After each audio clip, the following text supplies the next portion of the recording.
There are places in the jungle where maps don't show and where people never return. We slept next to one of them. I didn't grow up with much, but what we did have, we used until it couldn't go any further. That included the old RV my father bought when I was 12, a faded beige thing with rust creeping along the windows like age spots on a hand. We drove it up and down the back roads of West Virginia and Kentucky, through the Appalachians where the land folds and hides whole towns in its shadows. My father used to say that in those mountains, you never really know who lives just beyond the tree line or what's buried beneath the soil. At the time, I thought he was just being dramatic. Now I'm not so sure. I'm 38 now, married, with a son who's just about the age I was when my father first introduced me to RV life. A few summers ago, I decided to take them back into those same Appalachian folds, thinking it would be good to give my boy some memories of quiet nights under the stars, a little adventure that wasn't tied to video games or the endless buzz of phones. I thought I was doing the right thing, stepping away from comfort and returning to something raw. But some things you step back into, you don't step back out of, not unchanged. We set out in late June, when the nights still carry the hum of cicadas and the days stretch out with that heavy heat that makes asphalt shimmer. My wife, Amy, wasn't thrilled about the trip. She liked camping well enough, but the idea of abandoned RV sites tucked into the Appalachians gave her a bad feeling she couldn't explain. I laughed it off at first, telling her we'd be fine, that people just tell ghost stories about these old campgrounds because silence unsettles them. It's just the woods, I said. The worst thing we'll run into is a raccoon getting into our food. But even as I said it, I remembered the tone in my father's voice years earlier. How he'd glance into the tree line when the fire crackled low. How sometimes he'd wake me in the middle of the night, his hand clamped over my shoulder, whispering for me to be quiet because he'd heard something. He never told me exactly what. The first site we stopped at was a place called Red Hollow Campground. I'd found it marked on an old map online, though most of the official listings had scrubbed it years ago.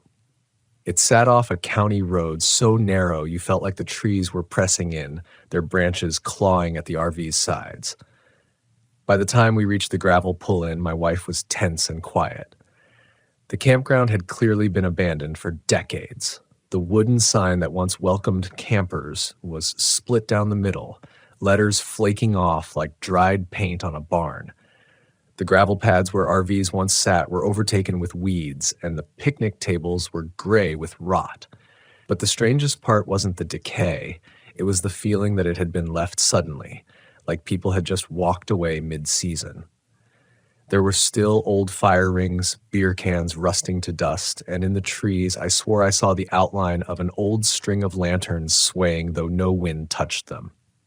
Amy suggested we keep driving, find something else. But my boy, Daniel, was already tugging at my arm, excited about exploring.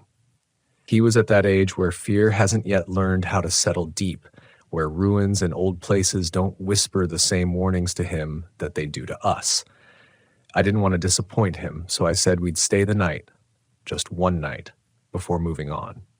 Amy pressed her lips tight but said nothing. Setting up was simple.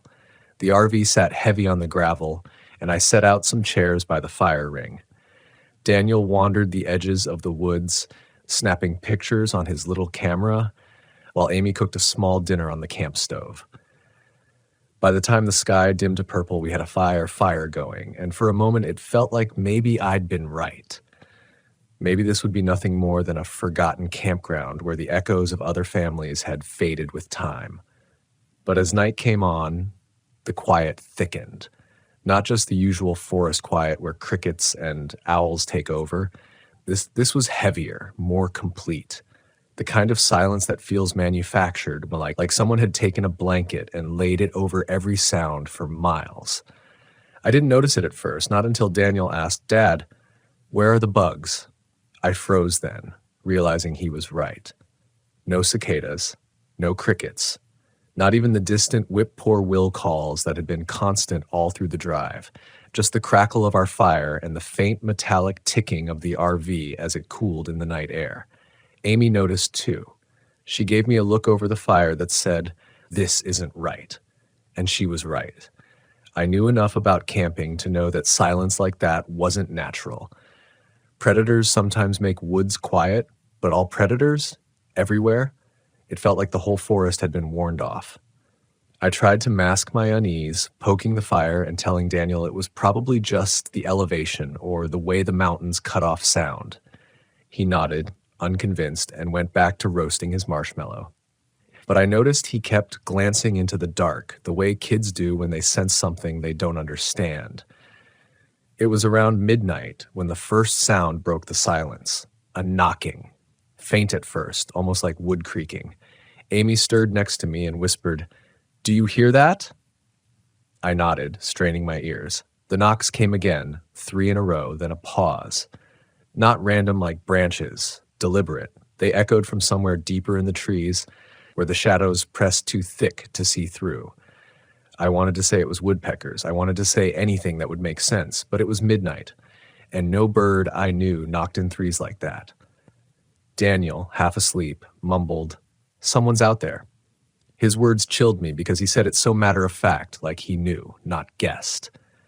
Amy grabbed my arm. "We should leave," she whispered.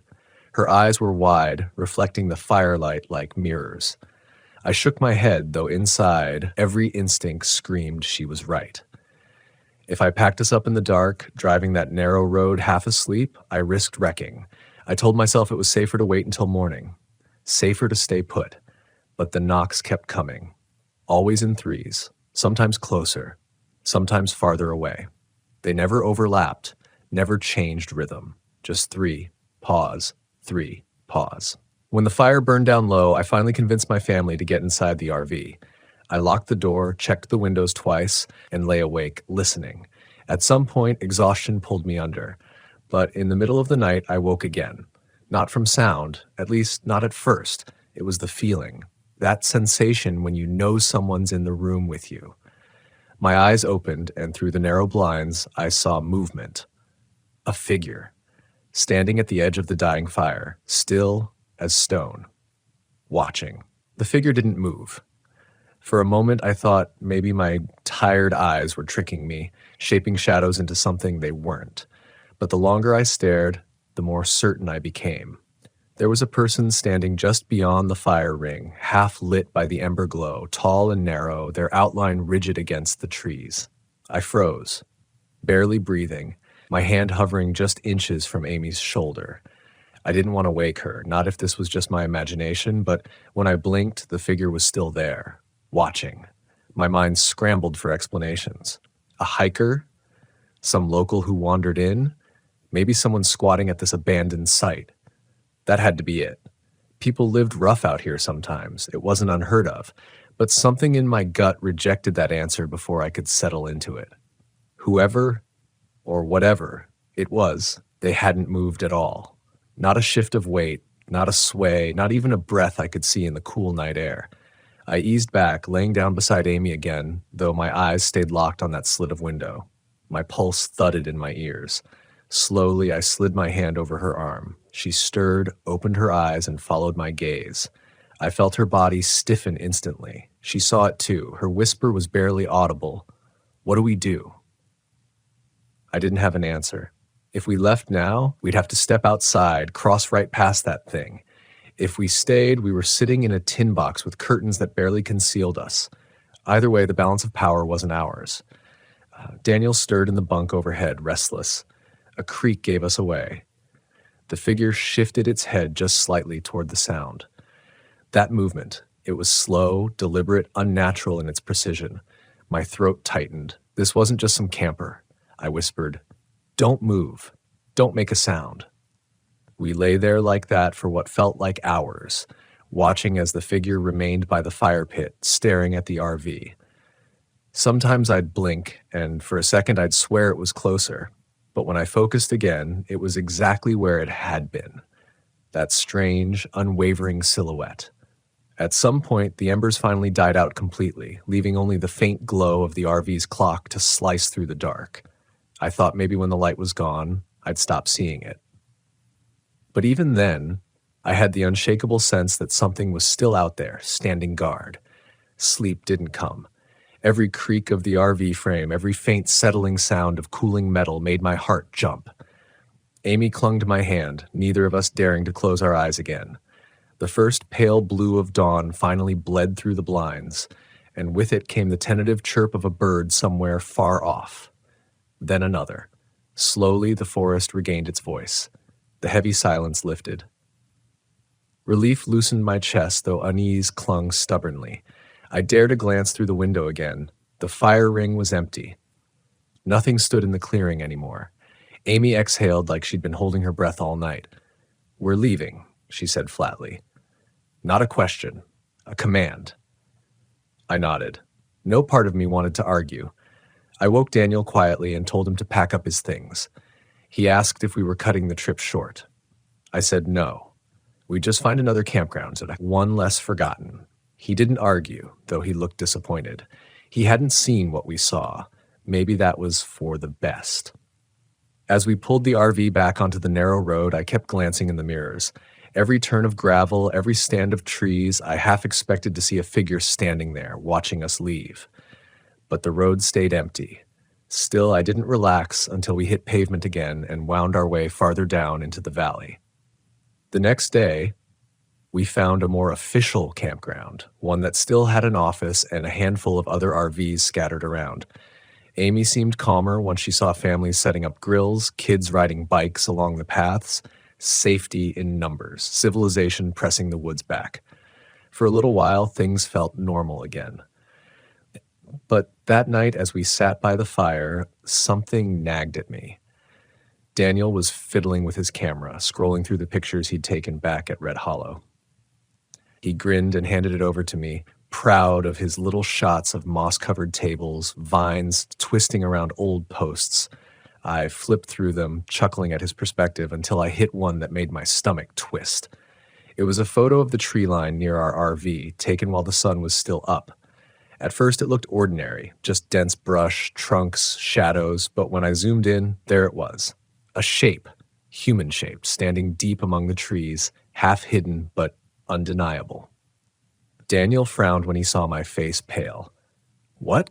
It's just the woods." Amy leaned over, and when she spotted it too, she grabbed the camera from my hands and snapped it shut. "Delete it," she said, her voice tight. I didn't argue. For the rest of the trip, I couldn't shake the feeling that we hadn't left Red Hollow behind.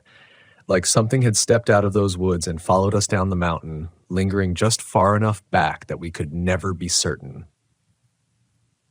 The real breaking point came 2 nights later. We were parked at the new campground, fire low, other families' laughter carrying faintly through the dark. The night was alive with normal sounds again, bugs, owls, the hum of people settling into sleep. I almost convinced myself that what happened at Red Hollow had been nothing more than a trick of exhaustion. But then it came again. 3 knocks. Sharp, deliberate on the far side of the RV. I froze. My eyes darted to Amy's. She was pale, her lips pressed thin. Another 3 knocks, this time closer to the window where Daniel slept. I stood slowly, every nerve in my body screaming. I told myself it had to be a prank, maybe some teenagers trying to spook campers. But when I yanked the door open and stepped outside, the laughter from nearby sites had gone quiet. Dead quiet. The air felt heavy again, just like at Red Hollow. The bugs were gone. And standing by the edge of the trees, faint in the firelight from our pit, was the same figure. Tall, still, watching.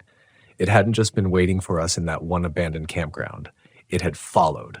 My first instinct was to run back inside and slam the door, but something in me refused to turn my back. I stood frozen in the gravel, barefoot and shaking, the night air biting at my skin. The figure didn't move. Didn't step closer, just stood there half-formed in the glow, its edges too sharp to be a shadow and too solid to be a trick of light. Behind me, I heard the RV door creak. Amy's voice was low, urgent. "Get inside, now." But I couldn't. My legs wouldn't obey. Something about the way it stood there, so perfectly still, pulled me like a magnet. My heart thundered, but my feet stayed planted.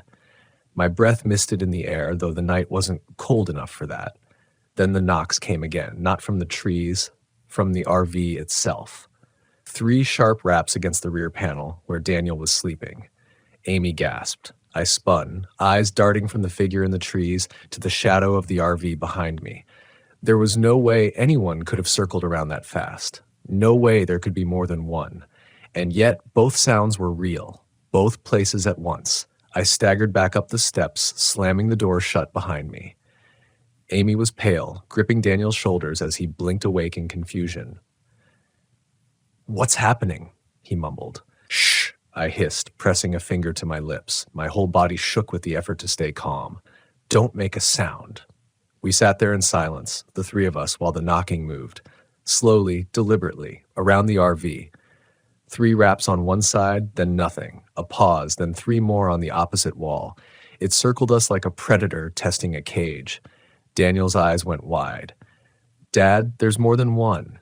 His words hit me like a stone because he wasn't panicked. He was certain. He wasn't guessing. He was hearing something I couldn't. The knocking stopped suddenly, replaced by something worse. A scraping sound, like fingernails dragging down the metal siding. Long, slow, deliberate. It traced along the RV wall, moving toward the door. Amy covered Daniel's ears, but it didn't matter. The sound was inside our skulls, vibrating our bones. I grabbed the small hatchet I kept near the stove, a pathetic defense, but it was all I had. My knuckles turned white around the handle. The scraping stopped. Silence pressed down again. Then, from outside the window nearest Daniel's bunk, a whisper. Not words. Just breath, drawn out and low, like someone exhaling directly against the glass. Daniel whimpered. Amy's grip tightened around him.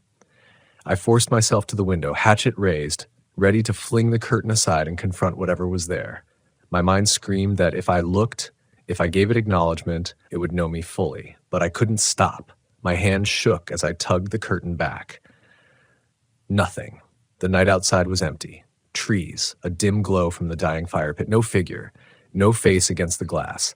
But the whisper didn't stop. It was still there, right against the window, though the space was empty. Amy broke then. She stood, pulling Daniel with her, her voice trembling but firm. "We're leaving. Now." I wanted to argue, tell her it wasn't safe to drive, that the mountain roads were dangerous in the dark, but she was already stuffing Daniel's backpack, shoving it into his arms. Her urgency snapped me out of my paralysis. She was right. Whatever this was, staying put was no longer an option. I bolted to the driver's seat, hatchet still clutched in my hand, and turned the ignition. The RV roared to life, the sound deafening in the silence. Headlights cut through the trees. For one horrible second, the beams caught something. Not a person, not an animal, a shape. Tall, spindly, its limbs too long, its head cocked at an impossible angle. Its face, if it had one, was a blur of pale nothing. It stood directly in the center of the road ahead, motionless, as if waiting for us. Amy screamed. I floored the gas. The RV lurched forward, engine straining. My grip locked on the wheel as we barreled straight at it. At the last second, just before the bumper should have hit, it was gone. Vanished. The road was empty. I didn't slow down. Not once. I kept driving, winding through those narrow mountain roads, white-knuckled and wild-eyed, until the campground lights vanished behind us. For miles, none of us spoke. Daniel sat curled against Amy's side, wide awake, staring at the floor. Amy's hand never left his shoulder. I just drove, every curve of the mountain road a battle against exhaustion and adrenaline. When we finally reached a small truck stop at the edge of the valley, I pulled in and cut the engine. My whole body sagged, sweat soaking my shirt despite the cool air pouring through the vents. We sat there, trembling, waiting for something, anything to happen. But nothing came. No knocks, no whispers, just the hum of fluorescent lights over the gas pumps and the distant rumble of a semi pulling out. Amy finally spoke, her voice raw. "We're going home." I nodded. There was no fight left in me. Whatever had followed us, whatever we'd seen, it didn't belong to us, and we weren't going to give it another chance. But even as we turned the RV back toward home, I couldn't shake the feeling that it wasn't done with us. Because in the side mirror, just once, I thought I saw it again. That same tall figure, standing at the edge of the truck stop lights, watching. The drive back felt endless. Hours blurred into one another, headlights tunneling through black asphalt and bending mountain roads. Amy stayed awake beside me the whole time, her hand gripping Daniel's shoulder in the back seat, like if she let go, something would snatch him straight out of the RV. The farther we got from the Appalachians, the more I told myself it would fade, that whatever we'd seen, whatever had clung to us, was tied to that place. Old ground, old trees, old shadows that didn't travel far. But by the time the sun rose, I wasn't so sure, because I hadn't slept a second, and yet at least twice I caught myself nodding at the wheel, only to jolt awake at the sound of 3 sharp knocks against the RV's frame. Always 3, always just as my eyes began to close. Amy claimed she hadn't heard them. Daniel slept through the noise, but I knew what I'd heard. I knew it hadn't been in my head. When we finally pulled into our driveway, a modest little ranch house with a cracked sidewalk and a patchy lawn, I felt a wave of relief I hadn't expected. Home. Safe. The familiar smells of cut grass and concrete baking under the early July sun, the world we knew. Amy wasted no time. She hustled Daniel inside while I parked the RV, shut off the ignition, and sat there for a long moment, gripping the wheel. The silence pressed in again, not as thick as the woods, but still wrong, still heavy. Eventually, I shook it off and joined them inside. For the rest of that day, we tried to pretend. We unpacked slowly, left the RV parked, told ourselves it had just been a bad trip. Amy didn't want to talk about it at all. Daniel asked once timidly, "What was it, Dad?" And I gave the only answer I could. Nothing you need to worry about. But kids know when you're lying. He didn't press, though, just kept quiet, eyes darting to the windows every so often. That night, sleep didn't come easy. Every creak of the house set me on edge. Every shadow that passed the window felt too long, too sharp. At around 3 a.m, I sat up in bed, heart pounding, certain I'd heard something moving through the yard. I told myself not to check. Told myself it would only feed the fear. But when I heard it, the 3 knocks, faint but undeniable against the siding of the house, I couldn't stay in bed. I slipped out quietly, not waking Amy, and padded to the front window. The yard was empty, bathed in weak yellow light from the street lamp.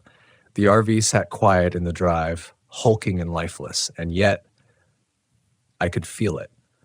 Watching. I didn't sleep the rest of that night. Over the next week, the signs only grew worse.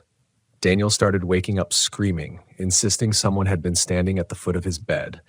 Amy swore she heard footsteps in the hall when we were both lying in bed.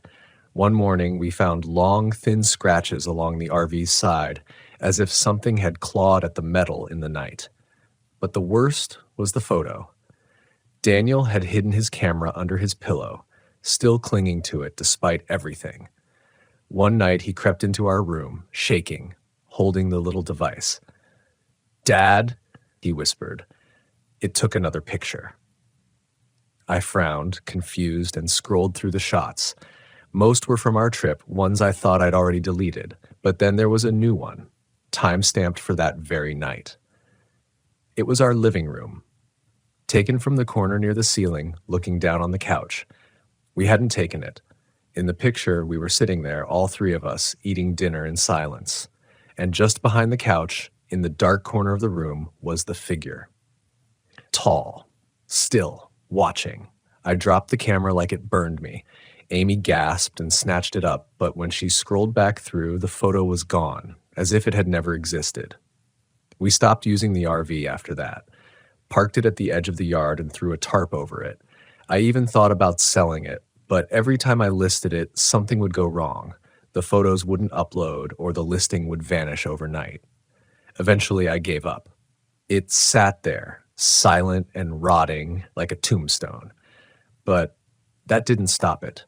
The knocks came back every few nights, always 3. Always moving around the house, sometimes at the walls, sometimes at the windows.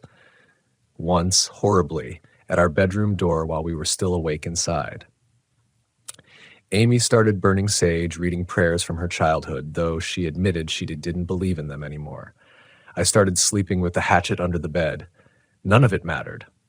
The thing wasn't in the house or the RV. It was in us. And I started to realize something that chilled me more than the figure itself. It wasn't trying to hurt us. Not yet. It was trying to be remembered. Every time we told ourselves it was gone, it returned. Every time we tried to forget, it reminded us. A knock, a whisper, a photograph that shouldn't exist. Like it needed us to keep it alive by acknowledging it. I thought back to my father, to those nights in the mountains when he'd wake me, hand tight on my shoulder, whispering that he'd heard something. I remembered the way he'd look at the trees, haunted, and how he'd never really explained what he meant. And I wondered if this thing had been with him too. If it had followed him, just like it followed me. And if now, by bringing my own family into those hills, I'd passed it on. After that realization, the house didn't feel like ours anymore. It felt like a borrowed shelter, thin walls barely holding back whatever had latched onto us. I could see it in Amy's face. She stopped laughing at Daniel's little jokes, stopped humming when she cooked. She moved through the rooms like she was trying not to disturb something sleeping in the corners. Daniel grew quieter too. He kept his blinds closed at all times, even during the day. If I tried to open them, he'd cry, begging me to shut them again. One night he told me, voice shaking, "Dad, if you give it a window, it'll look in." I wanted to tell him that wasn't true, that no one was watching. But I couldn't force the lie. Not after the camera. Not after the knocks. And me, I started seeing it in the in-between moments. Driving home from work, a glimpse in the rearview mirror of a pale shape standing in a field. In the grocery store parking lot, just beyond the glow of the lamps. Always still. Always too far to confront, but always there. The worst part was the sound. The knocks never stopped, but now they began to come inside the house. Faint at first, 3 raps against the hallway wall or the underside of the kitchen table while we ate dinner. But then, louder, closer. Sometimes while I was in the shower, a sharp trio against the bathroom door. Sometimes in the dead of night, right on the headboard above our pillows. It was everywhere. One evening, Amy broke down at the dinner table. Daniel had barely touched his food. I was staring at my plate, pretending not to hear the slow scraping sound circling the outside of the house. Amy dropped her fork and covered her face with her hands. "I can't do this," she whispered, her voice trembling. "I can't live like this anymore." Daniel looked at me, his eyes wide, searching for an answer I didn't have. "What if we leave?" I asked softly. "Go stay with your sister. Get away for a while." Amy shook her head violently. "You don't understand. It's not the place. It's us. It came with us." The scraping stopped then, as if it had been listening. Silence fell heavy over the room. Daniel pushed back from the table, his chair scraping the floor, and bolted to his room. The slam of his door echoed like a gunshot. That night, I dreamed of Red Hollow, of the fire pit glowing low and the figure standing just beyond the light. Only this time, when I looked closer, I saw my father standing beside it, staring at me with hollow eyes. His lips moved, but no sound came. When I woke, my pillow was wet with sweat, and 3 knocks rattled from inside the closet door. I sat up, heart pounding, gripping the hatchet I'd started keeping at my bedside. My hand shook, but I forced myself to cross the room and yank the closet door open. Nothing. Just clothes, shoes, old boxes stacked on the floor. But the smell that drifted out wasn't ours. Damp earth, rotting leaves, the smell of the forest floor after rain. That was the moment I understood fully. The thing wasn't visiting us anymore. It was inside. From then on, the house grew hostile. Lights flickered no matter how often I replaced the bulbs.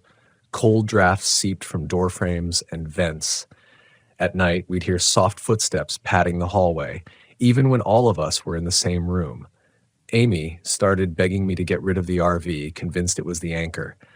"Burn it," she said one morning, her voice sharp with desperation. "Whatever it takes, just get it off our property." And though every instinct told me it wouldn't matter, I agreed.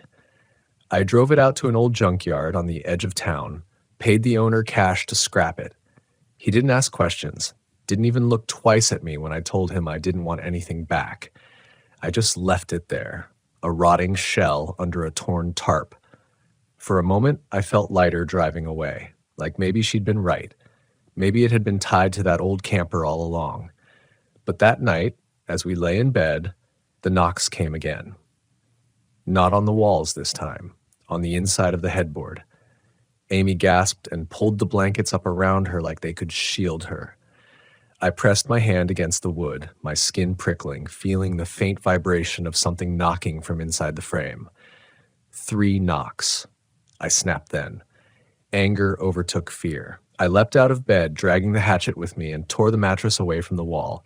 I swung at the headboard, splintering it into jagged pieces. The sound echoed through the house, Daniel crying out from his room.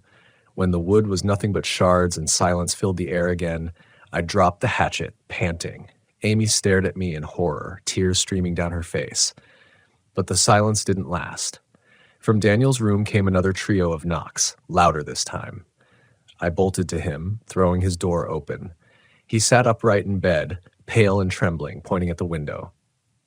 "It's here," he whispered. I looked, and there it was, pressed against the glass, inches from his face. Not outside, not inside, but in between. Its blurred, pale face stretched across the pane, head tilted, staring directly at my son. I grabbed Daniel, yanking him into my arms, pulling him from the bed. Amy was behind me, screaming, but I barely heard her over the pounding in my ears. We ran, out of the bedroom, down the hall, out the front door, into the night. Barefoot, half-dressed, we didn't stop until we were standing in the middle of the street under the harsh glare of a street light. Neighbors' curtains twitched. A dog barked somewhere down the block, but no one came out. No one saw. Our house stood quiet and dark behind us, windows staring like empty eyes. And still, I swear, if I listened hard enough, I could hear it. 3 faint knocks, coming from somewhere deep inside. We stood in the street for what felt like forever, our breath steaming in the cool night air, though it was mid-July. Amy clutched Daniel so tightly his face pressed into her shoulder, and he whimpered, too frightened to even cry. I couldn't move, couldn't even think. Staring at our house as if it were some wild animal that might charge at any moment. The silence was unbearable. Then, from inside the walls we just fled, it came again. 3 knocks. Slow, deliberate, confident. I realized then what terrified me most. It wasn't in a hurry. Whatever this thing was, it didn't need to chase us. It knew we'd always come back. Amy turned to me, her face pale and hard. "We're not going back in there." I nodded, though part of me was hollow with dread. If not there, then where? This wasn't a place we could outrun. That night, we slept in the car, the 3 of us crammed together, the air heavy and suffocating. Daniel curled up in the back seat, his small hand still clutching my shirt through the gap between the seats. I stayed awake the entire time, eyes locked on the rearview mirror, watching the dark outline of our house. I expected to see it there, the figure, standing in the window or on the porch. But the house remained still, silent, patient. By morning, the exhaustion pressed down like lead. Amy suggested we go to a hotel, and I agreed immediately. It felt absurd that we hadn't already thought of it. I told myself maybe, just maybe, a new place could shake it off. Hotels are transient by nature. People come, people go. Spirits don't linger in rental rooms. At least, that's what I wanted to believe. We checked into a roadside inn an hour away, its faded sign buzzing with a half-dead neon light. The woman at the counter barely looked at us as she handed over the key, her eyes fixed on the desk as though avoiding ours. It unsettled me, but I was too tired to dwell. The room smelled faintly of mildew, but it was clean enough. Daniel collapsed onto the bed, asleep within minutes. Amy and I sat together at the small round table by the window, her hands shaking as she tried to sip coffee from a styrofoam cup. "What if it finds us here?" she whispered. I didn't answer right away. The truth was heavy on my tongue. It will. Her eyes filled with tears. Then what do we do? I had no answer. That night, for the first time since Red Hollow, we didn't hear knocks. The silence was almost worse. It was waiting. That's what I told myself. lurking just beyond the reach of the hotel's flickering lights, biding its time. At 3 in the morning, Daniel screamed. Amy and I bolted upright, hearts racing, and rushed to his bed. He was sitting up, pointing at the corner of the room, his whole body trembling. It was there, he sobbed. It was standing right there. The corner was empty, just peeling wallpaper and a chair no one had touched. But the air was wrong. Heavy, damp, smelling faintly of soil and rot. Amy pulled him into her arms, rocking him as he wept. I stood there, fists clenched, staring into that corner until my eyes burned. And for a split second, I thought I saw the wallpaper ripple, as if something had just stepped back through it. By morning, I was done running. I told Amy we had to go back to Red Hollow. She looked at me like I'd lost my mind. You want to go back there? It started there, I said, my voice hoarse but steady. If it came with us, maybe that's where it belongs. Maybe it'll stay if we leave it there. Her face twisted with fear and rage. And what if it doesn't? What if it takes more from us? You're gambling with our son's life. But Daniel, sitting quietly on the bed, spoke up in a voice barely louder than a whisper. I think Dad's right. We both turned to him. He was pale, dark circles under his eyes, but his expression was calm. Too calm for a boy his age. It doesn't want the hotel. It doesn't want our house. It wants the woods. It wants us to go back. His certainty chilled me, but deep down I felt it too. So we went. The drive back to the Appalachians felt heavier than the one home. Every mile was a countdown. Amy sat stiffly in the passenger seat, her silence sharper than any words. Daniel stared out the window, his reflection ghost-like in the glass. When we finally turned down that narrow road, the trees clawing at the sides of the car, my chest tightened.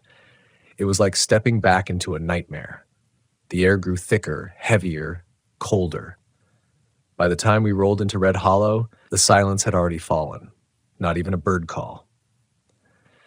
The campground looked exactly as we'd left it, weeds twisting through gravel, fire rings rusted and broken, and yet it felt expectant, like the place had been holding its breath, waiting for us to return. We parked where we had that first night. The RV wasn't here anymore, but it didn't matter. The fire pit still sat in the clearing, blackened stones marking its circle. I stepped out first, the weight of the hatchet at my side, though I knew it was useless. Amy and Daniel followed, both trembling, their eyes darting to the tree line. The knock started immediately. 3 from the woods. 3 from the opposite side. 3 behind us. We spun in circles, hearts pounding, but nothing moved. The trees stood silent, dark, endless. Then slowly the figure emerged. From the very spot it had stood that first night, by the edge of the fire pit. Pale, tall, still. Its head tilted in that impossible angle and its faceless blur locked on us. Amy clutched Daniel, pulling him behind her. I stepped forward, every muscle screaming with terror, but also with something else. Rage. What do you want? I shouted, my voice cracking. The figure didn't move. I raised the hatchet, though my arms trembled. You can't have us. Can't have us. Not anymore. The silence thickened, my words small, swallowed by the trees. Then the knocks came again, but this time not from the woods, from inside my head. 3 sharp raps reverberating through my skull, making me stagger. Amy cried out, clutching her ears. Daniel dropped to his knees, screaming. I fell too, clutching my temples, the sound relentless, echoing, endless. And through the pounding, I heard something else. A voice. Low, guttural, ancient. Not words I could understand, but meaning I felt. It wasn't asking, it was claiming. The sound inside my head was unbearable, like a hammer pounding against the inside of my skull. I dropped the hatchet, clutching my ears, but it did nothing. Amy was on the ground beside me, writhing, her cries sharp and ragged. Daniel curled into himself, sobbing as if every breath burned. And through it all, that figure just stood there, unshaken, its head cocked in that grotesque tilt. I tried to shout anything, but my voice drowned under the sound. The voice inside me wasn't words, but it was clear. It was a command. It wasn't asking us to leave or to stay. It wasn't offering a choice. It wanted us. I forced myself to my knees, sweat pouring down my face, every nerve screaming to just collapse and let it take me. But something deeper stirred, a fury, a refusal to hand over the last thing I had, my family. "No!" I roared, though my voice was torn raw. "You don't get them. You don't get us." The pounding surged, harder, punishing. My vision blurred, darkness creeping at the edges. Amy clawed at my arm, her nails digging in as if begging me not to give in. Daniel's small hand gripped my wrist, and that touch, it broke through the noise for just a second. Enough, I staggered to my feet. My body felt like stone, every limb heavy, but I moved. I picked up the hatchet, held it like a lifeline, though I knew it couldn't touch what stood before us. The figure didn't flinch, and so I did the only thing I could think of. I stepped into the fire pit. It was just blackened stones and ash, but as my foot touched it, the pounding shifted. The air rippled, the ground trembled beneath me. I don't know why I did it, maybe instinct, maybe some pull from the thing itself, but the fire pit felt like the center of it all. I raised the hatchet high and drove it into the ground, striking stone against stone. The crack rang out, cutting through the pounding for the briefest second. The silence that followed was worse. Then the figure moved. It didn't walk. It glided, crossing the clearing in one impossible stretch, and suddenly it was there, right at the edge of the pit, towering over me. Its faceless blur leaned closer, close enough that the air iced my skin. Behind me, Amy screamed. Daniel's voice cracked as he begged me to stop.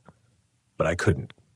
I grabbed handfuls of ash, of dirt, of the very remnants of the fires that had once burned there, and I hurled them at the figure. My hands shook. My voice cracked as I shouted every word I could muster. "You don't own us. Not here. Not anywhere." The ash seemed to stick, clinging to that blank face, and then it recoiled.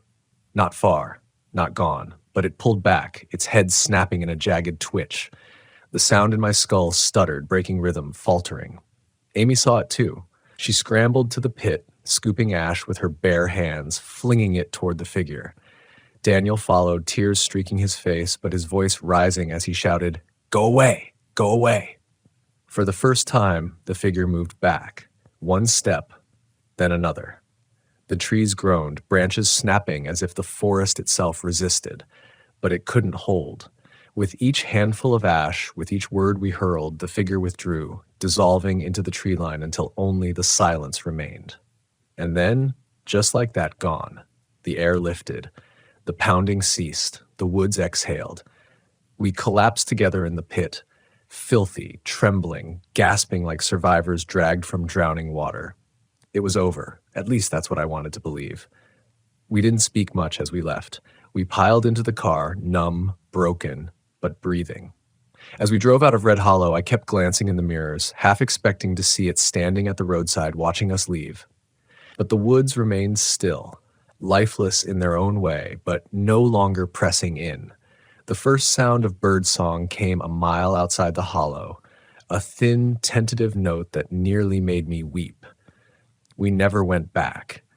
The house we returned to felt tainted, as though the shadow of it lingered in the walls, but it never followed us again. The knocks never returned. At night, though, I sometimes wake to the memory of them, and for a moment I can't tell if it's memory or something real. Amy still jolts awake in the dark sometimes, clutching my arm, whispering, "Did you hear that?" And Daniel, he's quiet now, more serious than a child his age should be. Sometimes I catch him staring at corners or at the tree line behind our house, and I wonder if he still feels it, waiting just beyond what we can see. We live. We go on. We camp again, though never in places that feel too quiet. Never in hollows where the trees swallow sound. And every time I step into a new campground, I glance at the fire pit. I look for the ash, for the stone circle. Because I know this much. Some places don't want visitors. Some places keep their dead close. And some places, like Red Hollow, never let go entirely. And if you ever find yourself there, if you ever notice the silence fall too heavy, if you ever hear 3 slow, deliberate knocks, run, because some debts can't be bargained and some hands don't knock to be let in. They knock because they already are. The mirror tide. I wasn't supposed to be there that long. I had planned a simple paddle, a half-day trip out along the shore of Puget Sound before pulling back into my campsite.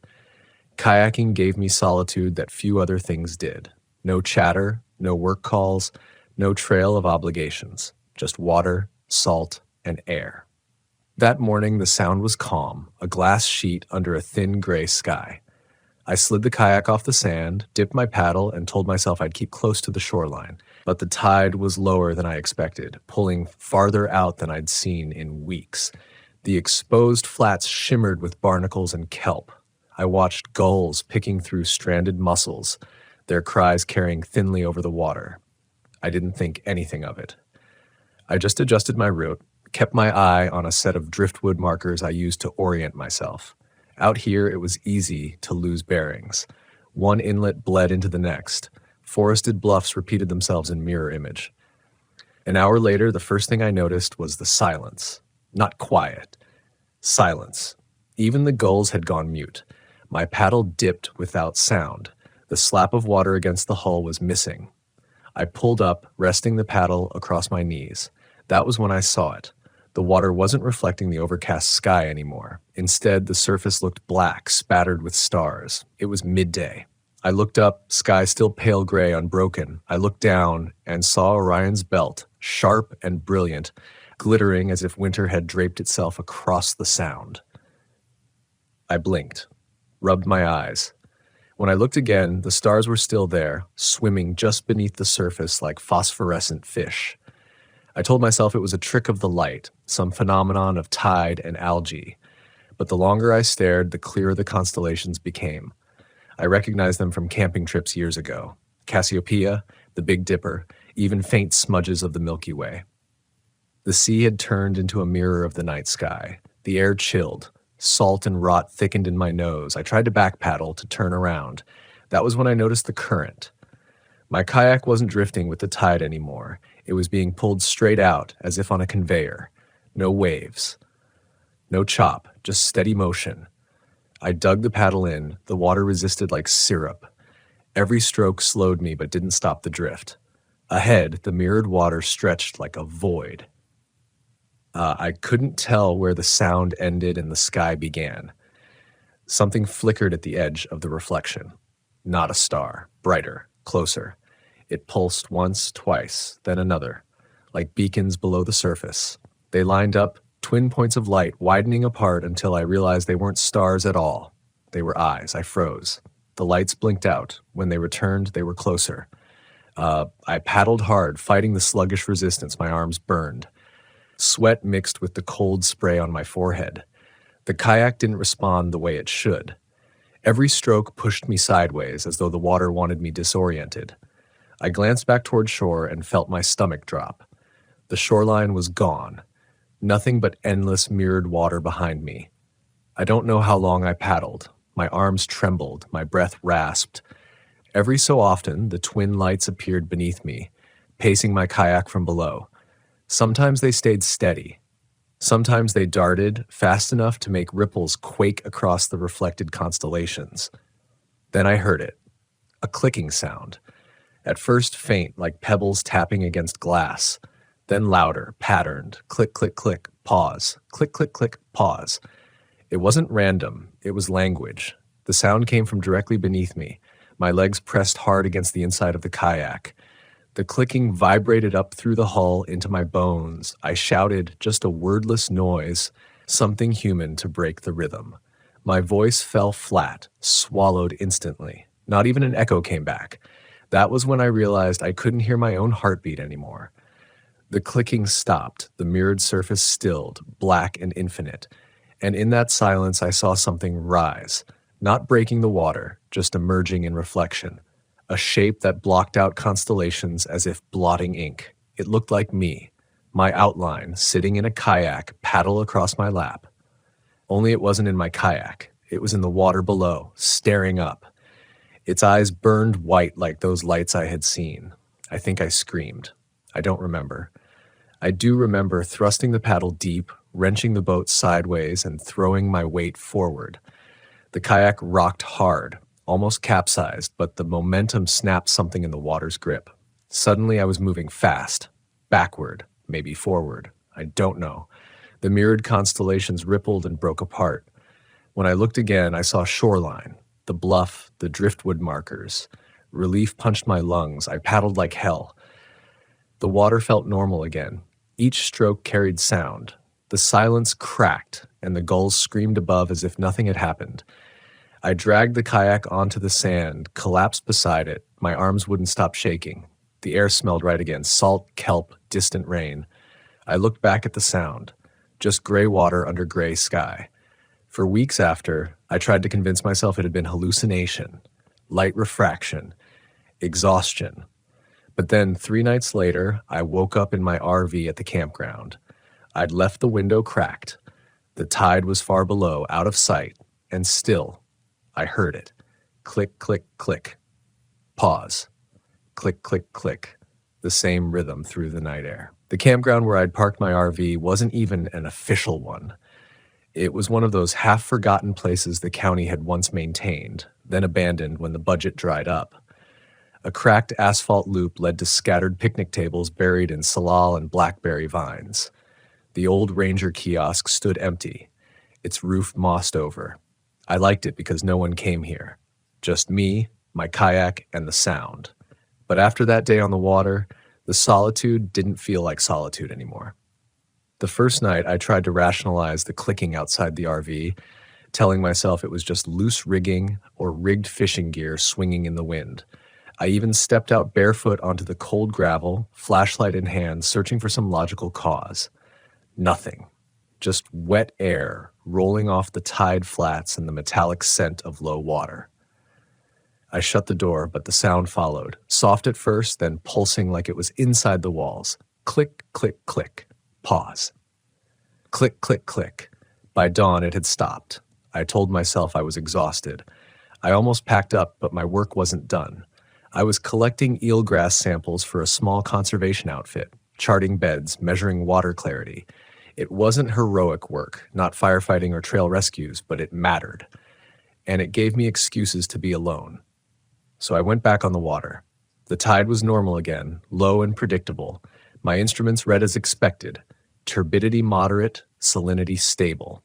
I was just starting to relax when I noticed something wrong with the chart I carried. The tide table.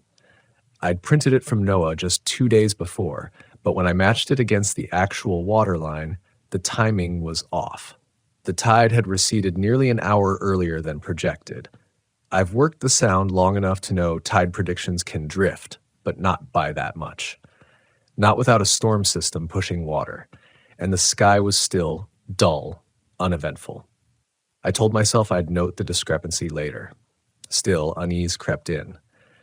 That afternoon, while logging eelgrass density, I noticed my GPS lagging. The track line froze, then jittered sideways, mapping me inland where no water was. Then it corrected, then froze again. My radio hissed with static. When I tapped the handset, I caught a faint, wet popping sound, like the clicks from the night before. It took everything not to toss the unit into the sound.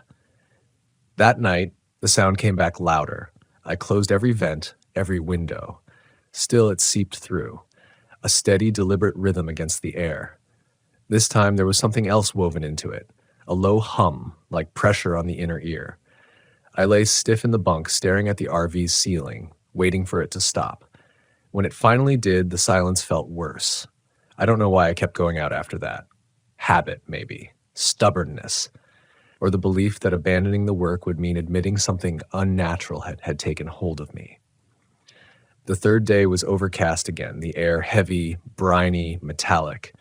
I paddled farther than before, tracing a bed of eelgrass near the edge of a cove. That's when I saw movement on shore. Someone stood among the driftwood. At first, I thought it was another surveyor, but the figure didn't move right. Too stiff. Too still. I called out, "Hey!" My voice carrying awkwardly over the flat water. The figure didn't wave, didn't shift. It just stood, head angled toward me. I lifted my paddle in greeting. That's when I realized it was me. Not just a reflection this time. My height, my clothes, even the fluorescent stripe on my life vest. My own shape, planted at the waterline, watching. I blinked, heart pounding. When I looked again, the driftwood was empty. I paddled back fast, throat dry, every muscle tense. That night I didn't sleep. Instead, I sat in the RV with the lantern dim, listening. The clicks came again, closer now, as though walking the loop of the abandoned campground. At intervals, I swore I heard water dripping on the roof, though the sky was clear. Each drop sounded heavy, like brine falling from great height. Around 2 a.m., I caught movement outside the window. Not much, just a shadow bending against the lantern glow. I couldn't make myself look directly. My chest felt tight, lungs filled with the same pressure as when the radio had hissed. When I finally forced myself to pull back the curtain, nothing was there. But in the morning, footprints circled my RV. Bare, wet footprints pressed into the gravel. I don't know why I stayed another night. Maybe because leaving in the dark felt worse. Maybe because part of me needed to see how far it would go. The fourth day, the tide pulled lower than I'd ever seen. Kelp hung like drowned hair from the rocks. Crab shells scattered across mudflats that should have been under 6 feet of water. I couldn't ignore it anymore. The sound wasn't behaving right. When I looked across the flats, I saw the shimmer again. Stars glinting in broad daylight, and beneath them, movement. The twin lights, waiting. I paddled out anyway. Not because I wanted to, but because staying on shore felt worse. The air on land had taken on a damp, sour taste, like fish left in a net too long. Even inside the RV, it clung to me, souring every breath. Out on the water, at least I could see distance, though that distance was now more illusion than safety.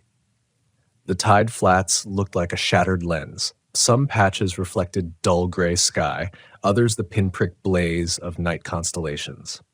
I dipped my paddle carefully, not wanting to disturb the surface, but each stroke fractured the stars beneath me.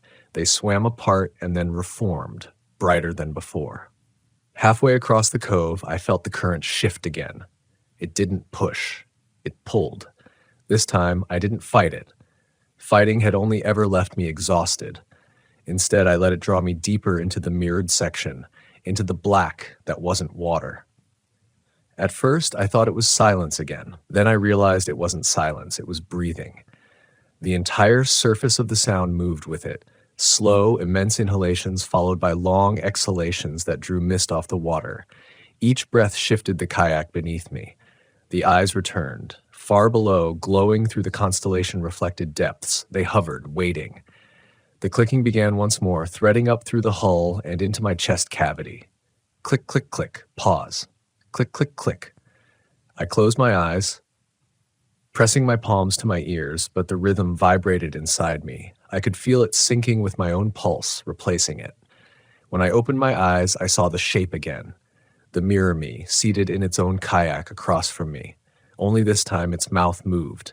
I couldn't hear words, but I felt them in my jawbone, like sound bypassing air. A voice I knew too well, my own. "You belong to it," it mouthed. The current surged, pulling me toward the figure. My kayak glided forward without effort. I thrust the paddle down, desperate to resist, but the blade never hit bottom. It just kept going, slicing into infinite blackness. The stars scattered like startled fish. Then, contact. Not solid, not liquid, something in between. The paddle struck resistance, soft and flexible, like pushing into muscle. A vibration traveled up the shaft and into my arms. The breathing deepened, now so close it felt like my own lungs were responding to it. I dropped the paddle. It floated for a moment, then sank straight down, vanishing into the star-laden water. My reflection, my double, smiled faintly. And then I heard voices. Not clicks, not breathing. Voices. Dozens. Hundreds. Some sharp with panic, others hollow with fatigue. They rose like a tide themselves, churning through the mirrored water. I recognized them. Searchers I'd worked alongside on missing kayaker calls, their voices over radios. Hikers I'd heard break down in grief when the weather turned. Even the voice of my father, dead 10 years, calling my name in that same low, resigned tone. I wanted to cover my ears again, but the voices weren't outside anymore. They were inside me, running behind my thoughts. The figure across from me leaned closer, its eyes blazing white. Its lips moved again. "You were never meant to leave." I panicked then. Threw myself sideways in the kayak. slapping my hands against the water as if I could swim out of it. The moment my palm touched the surface, the cold hit so hard it stole my breath. Not ordinary cold, deep, marrow-pulling cold, like the grave. I gasped and pulled back, but the water clung, stringing threads of black across my skin. They moved. The threads curled upward, wrapping around my wrist like fingers. I clawed at them, tore them loose, and each strand snapped with a sound like bones breaking underwater. The kayak lurched violently. For one horrifying instant, I thought I was going under. The double across from me was gone, its place filled by shifting ripples of starlight. The eyes below darted, circling like sharks, and then wind. A sudden gust tearing across the sound, scattering mist. The pull on my kayak loosened. For the first time in hours, days, I could feel real current again. I shoved my hands back onto the paddle shaft. It had reappeared, resting in the hull as if it had never fallen. I rode blind, frantic, every muscle burning, until the mirrored water thinned into gray again. When the shoreline finally rose up in front of me, I nearly sobbed. I hauled the kayak across the pebbles and staggered to the RV. My hands shook so hard I couldn't work the lock at first. When I finally got inside, I collapsed against the counter, chest heaving. The RV smelled normal again. Plastic, wood paneling, propane. I thought maybe I'd left it behind.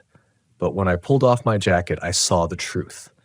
My wrist, the one the threads had wrapped around, was blackened in a perfect ring, as if burned. The mark has never faded. And every so often, no matter how far inland I go, no matter how many years pass, I still hear it. Click, click, click. Pause. Click, click, click. The sound breathing through me. I left Puget Sound the next morning. Didn't even bother breaking down camp properly. I threw my gear into the RV in a heap, kayak strapped haphazardly, cooler half filled. The sky was clear, a perfect Pacific Northwest morning. Tourists were already showing up at the marina with cameras and bright jackets, ready for their ferry ride. I must have looked insane, mud up my arms, eyes bloodshot, hands trembling on the wheel, but none of them looked at me. That unsettled me more than anything. It was as if I wasn't there at all. Driving away didn't help. The farther inland I got, the less it felt like distance. I rolled past cedar stands through low farmland across bridges spanning rivers draining into the sound. But the smell never left me. That brine, thick stench clung to the RV's vents, to my skin, to my clothes. I stopped at a gas station outside Olympia and stood at the sink, scrubbing my arms until they bled. The black ring around my wrist stayed. That night, I parked in a crowded rest stop, 50 miles from the water. I thought the noise of other engines and truckers would drown everything out. I even let the diesel rumble of a reefer unit lull me to sleep. But at 2 a.m., I woke to silence. Not just the absence of sound. Silence, heavy and absolute, like the world itself had paused. Then it started again. Click, click, click. Pause. Click, click, click. I pressed my ear to the RV's wall. The sound wasn't outside. It wasn't in the pipes or the frame. It was inside my head, threading through my bones, vibrating the black mark on my wrist until my teeth ached. I don't remember sleeping again. I remember driving hours, days, maybe longer, into the Cascades, into dry country east of the mountains, anywhere that wasn't touched by tidewater. But you can't escape it. I still work occasionally, still take contracts, survey crews, timber checks, light biology work. But I won't take any job near the Sound. Not near Hood Canal, not the Strait, not even rivers that empty west. If the job points toward the ocean, I turn it down. And yet I'll be miles inland in high desert or pine forest and I'll catch it. A shimmer on a puddle, a glint in a pond at dusk. For a moment it looks like reflected sky, and then it doesn't. Then it looks like stars. Once, on a fire line in Idaho, I was cutting brush when my saw seized. I knelt to clear the chain and saw a thin layer of water pooled in the track my boots had made. In it, Orion stared back at me. Bright, sharp, wrong for the season. Another time with a survey crew in the Montana backcountry, my radio cracked with static. In the middle of the hiss, just faint enough that I couldn't deny it, came the rhythm. Click, click, click. Pause. Click, click, click. The others didn't react. They didn't hear it. And lately, this is harder to admit, I've started seeing my double again, not in water, not in mirrors, just there, in the tree line or across a work site or standing at the edge of camp, always still, always angled toward me. I don't approach it, I don't call out, because I know if I do, it will speak in my voice again, and I can't hear those words a second time. You want to know the truth? I don't think I ever really got back to shore that day. I think part of me is still out there, drifting above that mirrored tide. Maybe the rest of me is only pretending to live inland, running contracts, camping in dry places. Maybe that's why no one at the marina looked at me, because they couldn't. All I know is the sound takes what it wants. The tide doesn't just rise and fall. It chooses. And when you're chosen, the water remembers you. Years will pass and you'll still hear it. Click, click, click. Pause, click. The sound breathing, patient, waiting. And one day, when I least expect it, I'll look down and find that the ground beneath me has turned to black water, stitched with stars. And when I fall, I won't come back. I've been a fisherman on the Jersey Shore most of my life. I've seen the tides chew apart dunes, I've watched storms carve channels into marshland, and I've hauled nets heavy with fish I could barely name. The ocean always changes, but it does so with rhythm, with time. That's why when I woke one September morning and saw an island sitting just offshore, I felt something I hadn't felt in years. Not awe, not excitement, but dread. It wasn't there the night before. I'd taken my small boat out as usual, drifting along the back bays under a dim harvest moon, checking crab pots and running lines. And the horizon had been the same as always, flat, dark water stitched with faint lights from the shore. Nothing out there. But now, in the morning sun, an entire strip of land stretched across the blue like it had clawed itself up from the seabed. It wasn't large, maybe a half-mile long, no more than a football field wide in spots. I thought at first it might be dredge spoil, maybe some Army Corps work I hadn't heard about, but I could see trees on it, saplings mostly, clustered together, their leaves wet with salt spray. I leaned on the gunwale of my skiff and felt my gut tighten. Islands don't just appear. Still, curiosity can pull harder than fear. I pulled the starter cord and the outboard coughed, then pushed me toward the new shoreline. As I got closer, the details sharpened. Dark sand, slick with kelp, and the stink of rot rising off the place like low tide multiplied. Gulls circled overhead, dipping low but never landing. And that was when I saw the smoke.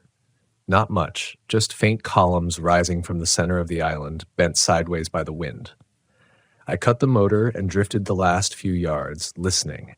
The slap of water against the hull, the rasp of rope against wood. But beneath it, faint and wrong, came the soft crackle of fire. I beached the skiff and stepped onto the sand. It gave under my boots, wet and soft like it hadn't been dry for long. The place felt young, raw, as if it had only just pushed itself out of the ocean's lungs. My nose burned from the chemical tang in the air, something sharp beneath the brine. I moved inland. There were campfires, just like I thought. 3 of them, little stone rings, half sunk in the sand. Smoke still rose from the ashes. Not long extinguished. Someone had been here recently, but there were no footprints. The sand was smooth all around the fires, unbroken except for the scattering of shells and seaweed. I walked a slow circle, my eyes searching for any sign of people.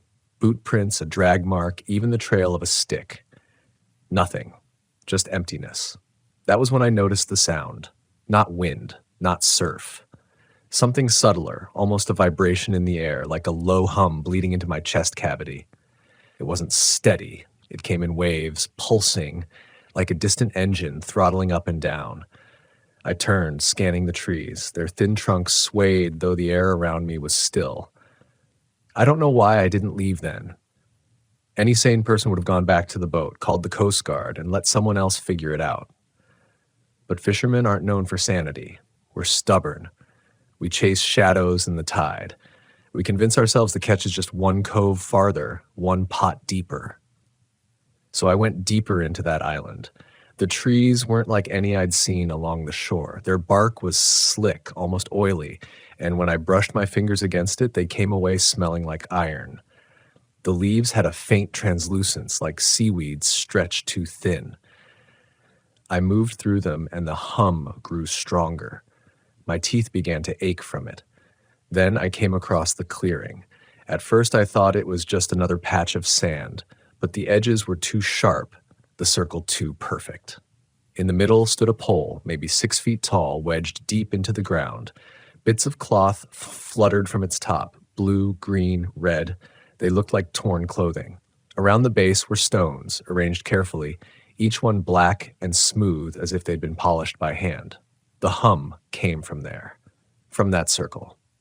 I took a step closer. The sand inside the ring was darker, damp, even though the sun was beating down. A heat bled out of it, a warmth that prickled against my skin but made the air around me feel colder by comparison. And then, faint but unmistakable, I caught the scent. Burnt hair. That was enough. I turned, heart thundering, and started back toward the shore. My boots left impressions now, deep and heavy, though the campfires still sat in untouched sand. The gulls screamed overhead. The hum rose and fell with each step, following me until the trees broke and I saw the water again. Only my skiff wasn't where I left it. The tide hadn't taken it. The sand still bore the groove of its hull, clean and sharp, but the boat was gone. I stood there for a long time, staring out at the horizon. The shore was no more than half a mile away. I could swim it. But as I looked, I saw something move in the shallows.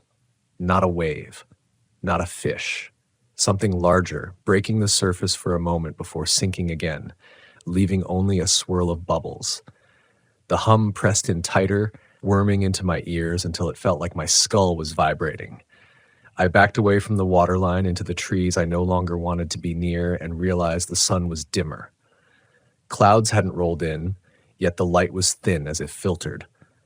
I don't remember sitting down, but suddenly I was on the sand, head in my hands, the smell of iron thick in my nostrils. I forced myself to breathe, to think. The boat might have drifted. Maybe I hadn't tied it well. Maybe I could build a signal fire. People would notice. That was when I saw the first footprint. It was human, barefoot, and it was pressed into the sand no more than 3 feet from me, leading away from the clearing and deeper into the island. And as I stared, the hum stopped. The silence that followed was worse. I rose slowly, knees trembling, as if I'd been crouched for hours instead of minutes. The footprint was fresh, the edges crisp, grains of sand still collapsing into it. I followed it with my eyes, 1, 2, 3 steps leading into the trees, and then another. More, a whole line weaving through the saplings. Every hair on my body rose as I realized what had been missing before. Gulls, their calls had stopped. The island was silent now, empty of birds, empty of waves, empty of everything except me and that trail of prints. I should have ignored them. I should have run the opposite way, toward the shore, toward the water, even if it meant swimming through whatever waited there. But there's something in us, some gnawing itch to know. That itch dragged me forward. The sand grew firmer underfoot as I followed, the prints multiplying. At first 1 set, then 2, then dozens. All bare, all different sizes. Some small as a child's, others wide and heavy. They crossed over each other, meandering with no clear direction, vanishing and reappearing. I thought of old whaling journals I'd read, stories of ghost ships where crewmen walked in circles until they wore grooves in the deck. The air thickened as I pressed deeper, damp, but not with the ocean. It was earthy, sour, like mushrooms rotting under a log.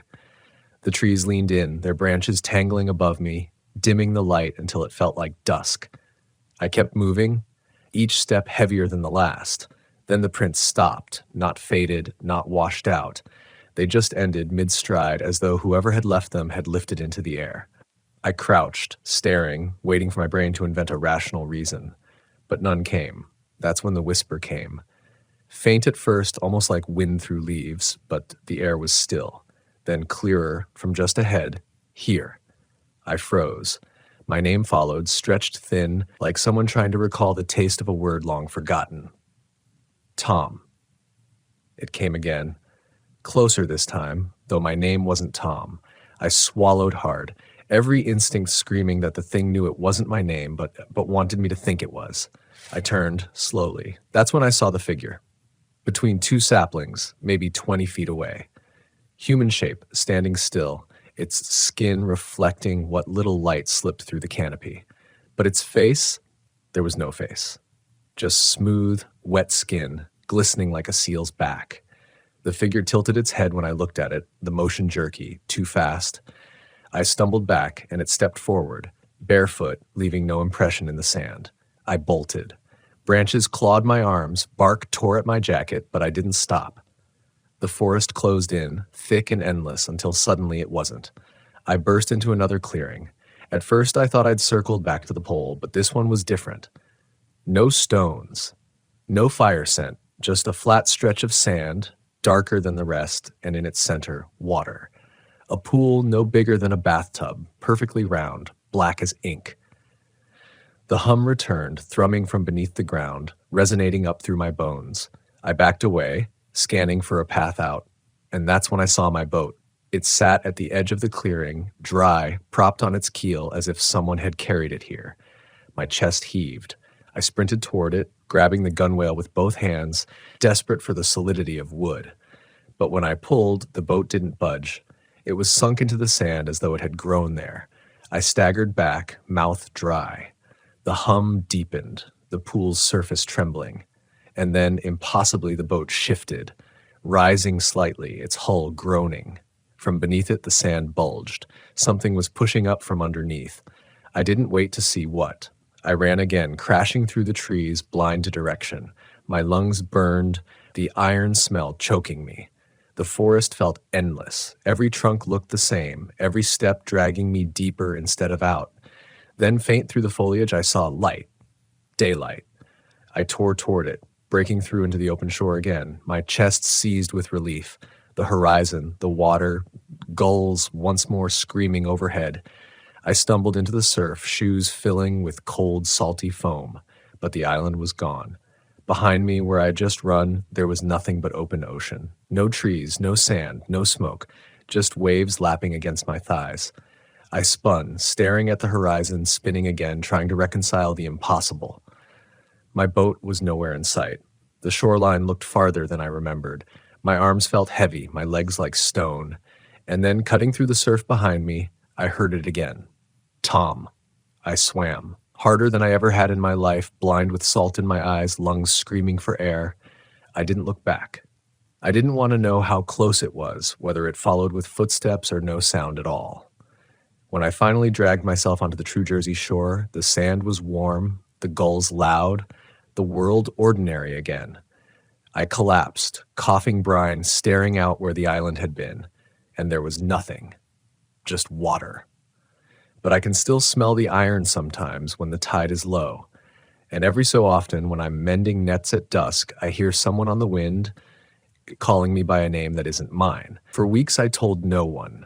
What could I say that an island had surfaced overnight, that it carried trees slick with iron and fires that burned without footprints, that it stole my boat, tried to hand it back through black water, and then vanished beneath me like it had never been? Fishermen are a superstitious lot, but even superstition has its limits. Instead, I went back to the water. That's what we do. No matter what it takes from us, we return. But every time I motored past that stretch of horizon, I felt the same sickness building in my chest. My hands would sweat on the tiller, and I'd find myself staring at the place where the island had been. Flat, ordinary waves. But the gulls never circled there anymore. They avoided that spot, turning wide arcs around it as if the sky itself remembered. One morning, about 2 weeks later, I came across something floating just inside the bay. At first, I thought it was driftwood, half submerged. As I pulled alongside, though, I saw it was a piece of hull. Splintered fiberglass, painted the same dull green as my skiff. My skiff, the one that had vanished. I hauled it aboard with shaking hands. The edges were clean, too clean, as if the boat hadn't broken apart in waves but had been sliced. I ran my fingers along the fiberglass and flinched. The cut was warm. That night, I dreamed of the island, the The sand sucking at my boots, the pole in the clearing with its fluttering scraps of cloth, the pool of black water. Only in the dream, the water wasn't still. It bubbled, frothing as if something inside were trying to breathe, and when it broke the surface, it had my face. I woke choking, my sheets damp with salt water, though the windows were shut tight. I didn't sleep the next night, or the one after. Instead, I read old journals, Coast Guard reports, archived newspapers, looking for anything, any mention of sudden land masses, strange formations, and buried deep in a box of photocopied articles at the local library, I found something, a clipping from 1926. Temporary Isle confounds local fishermen. It told of a shoal that had surfaced overnight not far from where I'd seen mine. A half-mile long, barren but solid enough to walk on. Men from town rowed out, planted a flag, but when they returned the next morning, it was gone. Only one line near the end of the article chilled me. One crewman failed to return. His boots were found on the sand, but no prints led away. The next day, I swore I wouldn't go near that horizon again. Swore I'd fish other waters. But we can't help ourselves, can we? The ocean owns us. It owns me. So I went. The morning was calm, the sea flat as glass. I cut the motor where I thought the island had been, letting the boat drift. I waited. Hours passed. Gulls came and went, circling, diving. And just when I began to believe maybe it had all been in my head, I heard it. That hum. Soft at first, a vibration in the hull, then louder, burrowing into my bones. The water around the boat trembled. Tiny bubbles rose, clustering, breaking apart in swirls, and there, not 50 yards from me, the surface bulged. Sand broke through, slick and shining, then more. A ridge forming, stretching, pushing up against the tide. An island, born again in the same place. I gunned the outboard and didn't stop until the shoreline was a thin line behind me. Even then, I felt the hum chasing me, fading only when the docks came into view. I've kept this to myself. But I think about that other fisherman, the one from 1926 whose boots were left behind. I think about my own, still crusted with sand that won't wash out no matter how many times I scrub them. And I think about how the ocean isn't finished. Because 2 nights ago, as I lay awake in my small house near the marina, I heard it again. That hum. Not from the shore, not from the tide, but from beneath my floorboards, rising steady, vibrating through the walls like the island was calling me back. And I'm afraid one night, when I can't resist anymore, I'll answer. The hum never truly leaves now. It comes in faint pulses, sometimes in the still hours before dawn, sometimes in the middle of the day when I'm mending nets and the marina is loud with gulls and chatter. No one else seems to notice. It's like it's tuned to me alone, a private frequency. I catch myself pressing my palms against the planks of the dock, against the hulls of boats, against the damp walls of my shack, waiting for it. And every time it comes, I feel the same ache behind my teeth, the same pressure in my chest, like the island isn't somewhere out there anymore, like it's under me, all the time. I've stopped fishing the way I used to. My lines come back empty, my pots light no matter where I set them. The others joke that I've gone lazy, that I don't pay attention anymore. They're not wrong. My eyes are always fixed on that stretch of water, waiting for the sand to rise again. It does. I know it does. Last week, I couldn't take it anymore. I motored out past the breakers in the dead of night, guided by nothing but instinct and a hunger I can't explain. The water was black, smooth as oil. My skiff cut through it soundlessly, no wake trailing me. When I killed the motor, the silence was enormous. And then, there. Not far from me, the surface shuddered. A mound of sand pushed upward, dripping brine, and in seconds it stretched into a shoreline. The island had returned. I should have turned back. I told myself that over and over, gripping the tiller so hard my knuckles burned. But my body betrayed me. My hands loosed the rope, my boots stepped overboard, and I waded into the surf. The water barely resisted, parting around my legs as if eager to let me through. The sand was warm this time, alive almost, shifting beneath my weight, rising slightly with each step as though it wanted me closer to its heart. Smoke hung in the air again, but it wasn't from campfires. It was sweeter, cloying like sap boiled down too far. And then I saw them. Figures, not many, no more than half a dozen, standing in a crescent on the beach. Their outlines were human, but blurred, as though they were wrapped in heat shimmer. Faces featureless. They didn't move as I approached, didn't breathe, just stood, watching.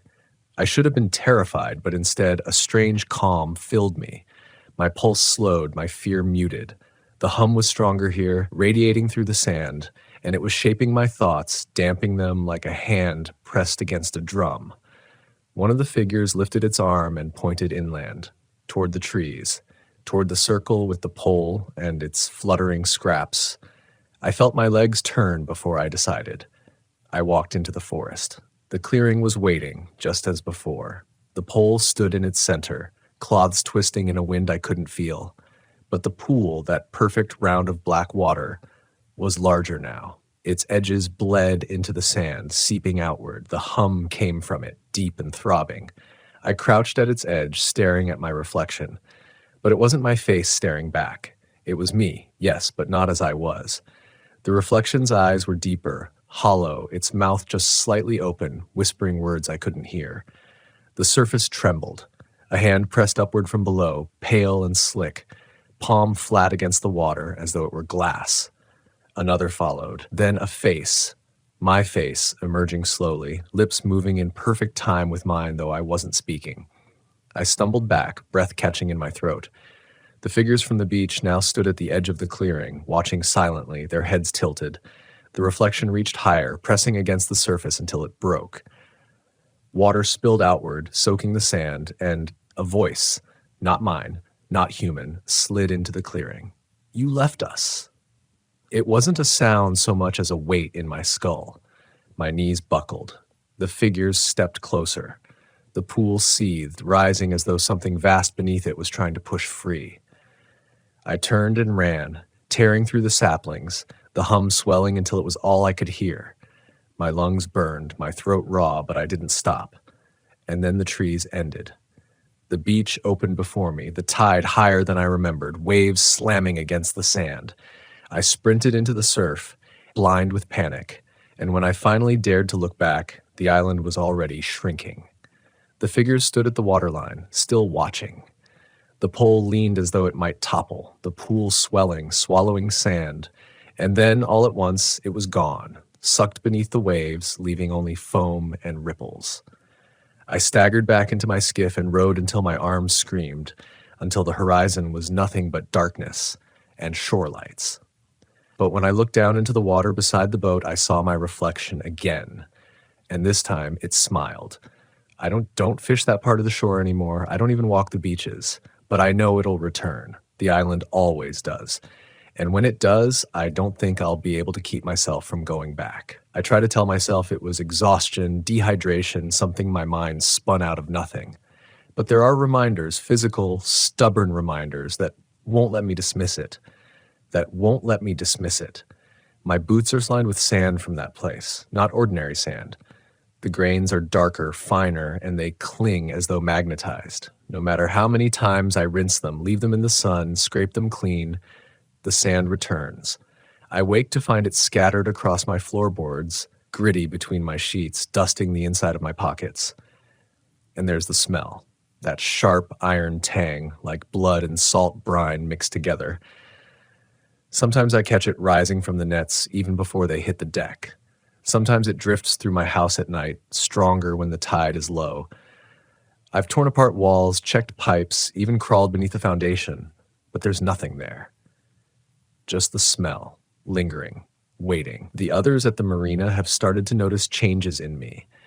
They don't say it outright, but I see it in the way they glance when I walk past, the way conversations stall until I've moved on. They've stopped asking me to join runs, stopped sharing beers at the end of the day. Word spreads fast when someone starts acting strange, and I know I've been marked as strange. But how could I not? My nights aren't mine anymore. Every time I close my eyes, I dream of the pool. I dream of the hand pressing up from the surface, of my own reflection mouthing words I can't quite hear. And lately I've begun to recognize them, not random syllables, but my own voice calling for help. I wake gasping, Salt water dripping from my mouth, though the sheets are dry. I find damp footprints leading from the door to the bed. Sometimes they're mine. Sometimes they're not. And then came last night. The hum woke me around 3 in the morning, louder than ever, rattling glass in the windows. I sat up, heart pounding, and saw a glow through the curtains. At first I thought it was the streetlight out front, but when I pulled the curtain aside, the street was dark. The glow came from the bay. I opened the door, the night air thick with that metallic scent, and walked barefoot down the dock. The water was alive with light, pale green, shimmering as though the bay itself breathed. And there, at the horizon, sand was rising again. The outline of the island forming just as before, but I wasn't on my boat. I wasn't out in the open sea. I was standing on the dock, watching it form within the bay itself. That's when I saw the campfires. Tiny, flickering spots along the ridge of the new shore, smoke curling upward, bending in the still air, and figures moving between them. Dozens this time. Some tall, some bent low, all silhouetted against the glow. They moved slowly, deliberately, like people at work. But no sound came from them. No voices, no footsteps, just the hum, steady and unbroken. I backed away, my bare feet slipping on the damp wood, but my eyes couldn't leave the sight. One of the figures broke from the rest, stepping to the water's edge. It lifted its head and faced me directly across the bay. Even at that distance, I knew what I was looking at. It was me. Not a reflection, not a trick of light. A figure with my frame, my posture, standing still as stone on the sand of that impossible island. Its head tilted once, sharp and unnatural, and then it raised a hand, slowly, palm outward, as if inviting me forward. I ran. I don't remember how I made it back to the house. Don't remember locking the door or collapsing against the wall. All I remember is the hum fading, the glow dimming, the bay dark once more when I dared to look again. But the prints are back. Damp, gritty, leading from the doorway to the bed. This time there's no doubt. They're larger than mine, heavier. And they don't just stop. They circle the bed. I think the island isn't waiting offshore anymore. I think it's already here. And I don't know how much longer I can resist its call. I've stopped going out to sea. My skiff rots on its trailer, gulls nesting in the bow, salt eating through the hull. I can't bring myself to touch it anymore, because I know if I step back onto the water, I won't come home. The island will rise, and this time, I won't run. But staying ashore hasn't saved me. The hum follows me everywhere now. It seeps through walls, rattles in pipes, shivers in my teeth. I can't drown it out, not with the television blaring, not with the radio turned up, not even with my head pressed into pillows until I can't breathe. It's inside me, pacing, like a second pulse. I don't eat. Food tastes of brine and rust. I don't sleep. My dreams are only water and sand, my own reflection waiting in that black pool, lips moving in silence until the moment I wake, gasping, my mouth full of grit. My hands are cracked and raw from scrubbing, but no matter what I do, the sand is always there, scattered on the floor, sifted in the sheets, sometimes clinging to my tongue. And the footprints, they're bolder now, not just around the bed, not just by the door. They track the whole house, across the kitchen tiles, up the hallway, pressed deep into the carpet. Some nights I hear them forming as I lie in the dark, grain by grain grinding into the floorboards, as if the island itself is walking inside. I've tried to tell myself I'm losing my mind. That would be easier. Madness I could live with. Madness has doctors, pills, maybe peace. But this isn't madness. This is real. Because last night I saw it. Not in the bay, not in a dream. Here, I woke to the hum thrumming through the walls, strong enough to shake dust from the ceiling. My eyes opened to movement at the foot of my bed. A figure stood there, its skin slick and pale, its head cocked at that impossible angle. My own face stared back at me, eyes hollow, lips stretched into a grin I've never made. I couldn't move, couldn't breathe. My body was stone while it leaned closer, dripping water onto the floor, the sand hissing as it hit. Its mouth opened, and though no sound came, I felt words flooding into my skull. "You're already ours." When I blinked, it was gone. Only damp sand remained, scattered where it had stood. And now I sit here writing this down, though I know no one will believe it. Fisherman's tales, they'll call it. Salt-addled mind, too many years at sea. Maybe they'll laugh, maybe they'll pity me. But they won't understand. The island is patient. It doesn't need to chase. It rises when it wants, waits when it must, and it always takes something back. And I know my time is close. I can feel it in the way the hum grows louder each night, in the way the sand piles thicker under the door, in the way my reflection lingers in the glass after I've stepped away. Soon, when the tide is right, the island will rise again. It won't matter if I'm at sea or ashore. It won't matter if I fight or flee. I'll hear the call, I'll step forward, and I won't come back. I've always believed the night carries its own language. It's a language you can't quite write down, one made of hushed winds in the trees, the hush of water pulling against a rocky shore, the subtle pulse of crickets and owls and unseen creatures moving through the brush.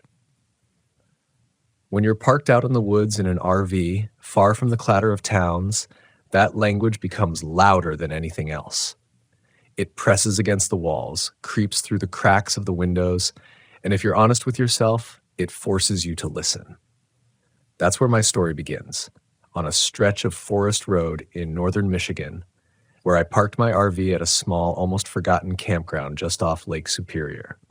It was late September, the air already heavy with a kind of chill that makes you keep a sweater nearby, even during the day.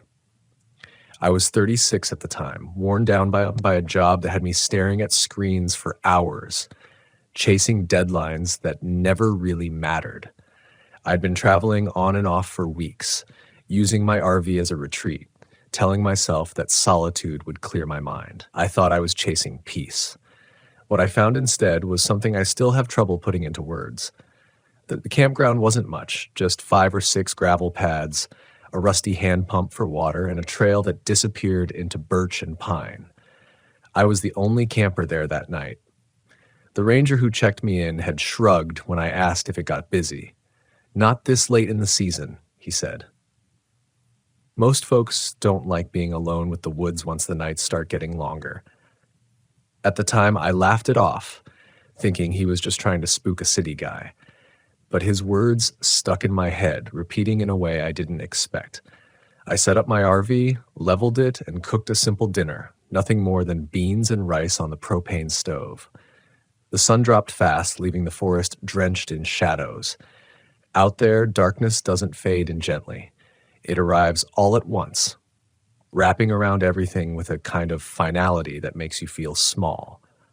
I pulled out a lantern, sat at the picnic table, and tried to lose myself in a book. But the sounds around me kept breaking my focus. At first, it was normal things. A distant owl, branches swaying in the wind, a splash that might have been a fish in the lake. But then there was something else. It started subtle, so much so that I thought I imagined it. A faint tapping noise, like someone running a stick along tree trunks. Tap, pause, tap, tap, pause. Always in a different rhythm, always moving. I told myself it had to be a woodpecker, though the sound was too deliberate, too steady. The noise came closer, then retreated. When I stood up and shined my flashlight toward the trees, it stopped. The beam caught nothing but the pale bark of birches, the thin outlines of branches shivering in the night. I tried to dismiss it, but as the hours wore on, the tapping kept returning. Sometimes it was behind me, near the edge of camp. Other times it echoed from deeper in the woods, where the trail wound into shadows I hadn't walked yet. My chest tightened with unease, though I kept rationalizing.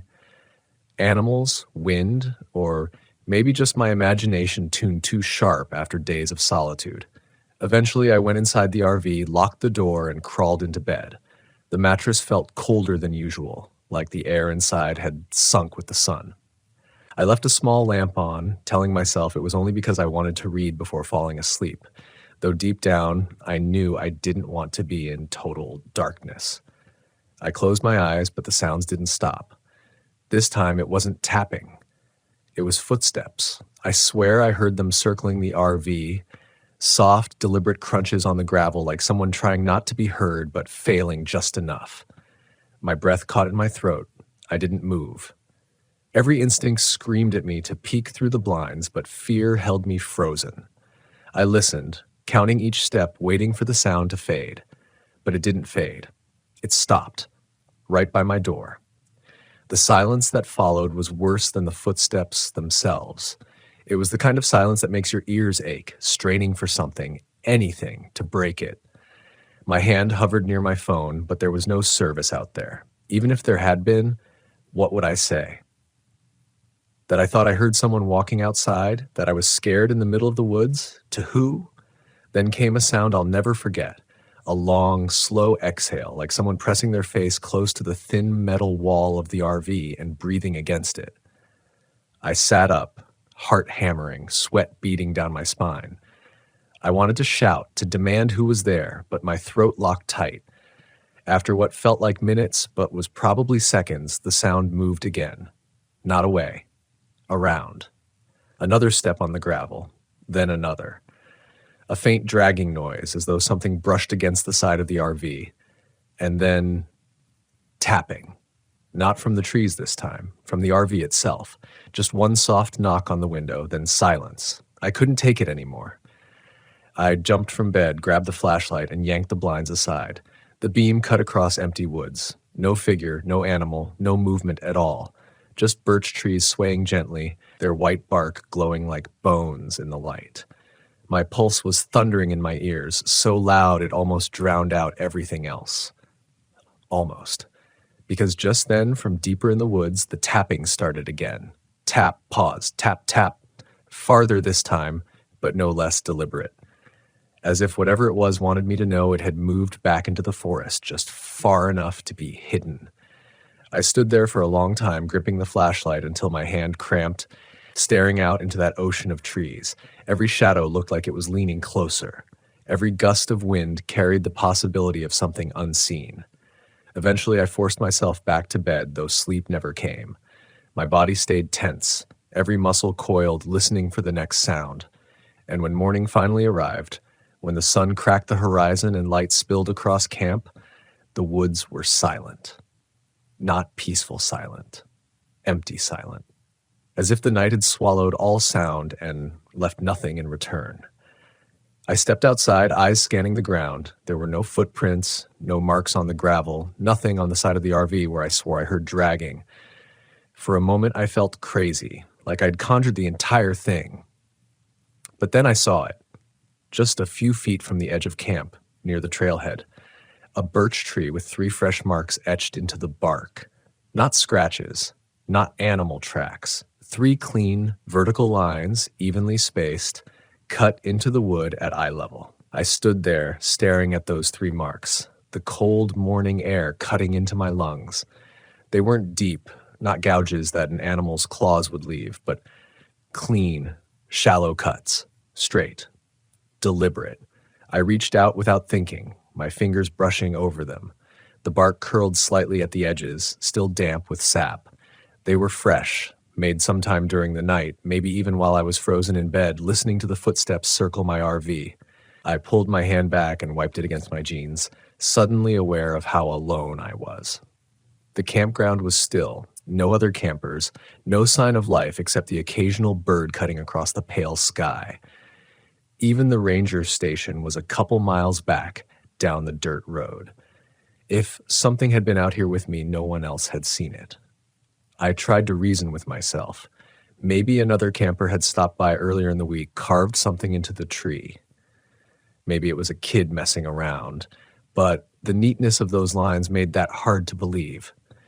Kids don't carve in threes, not like that. I should have packed up right then, driven out, and found a place closer to people. But I told myself I was being paranoid, letting the night play tricks on me. I didn't want to admit that I was scared. Fear makes you feel weak, and I wasn't ready to give in to it. So I forced breakfast down, cleaned up the site, and told myself that tonight would be different, that daylight would scrub away whatever I thought I'd heard. The day passed quietly. I hiked along the trail for a while, following its twists through the birch and pine. The farther I went, the more oppressive the woods felt. The trees grew closer together, their branches knitting overhead like a roof that dimmed the light.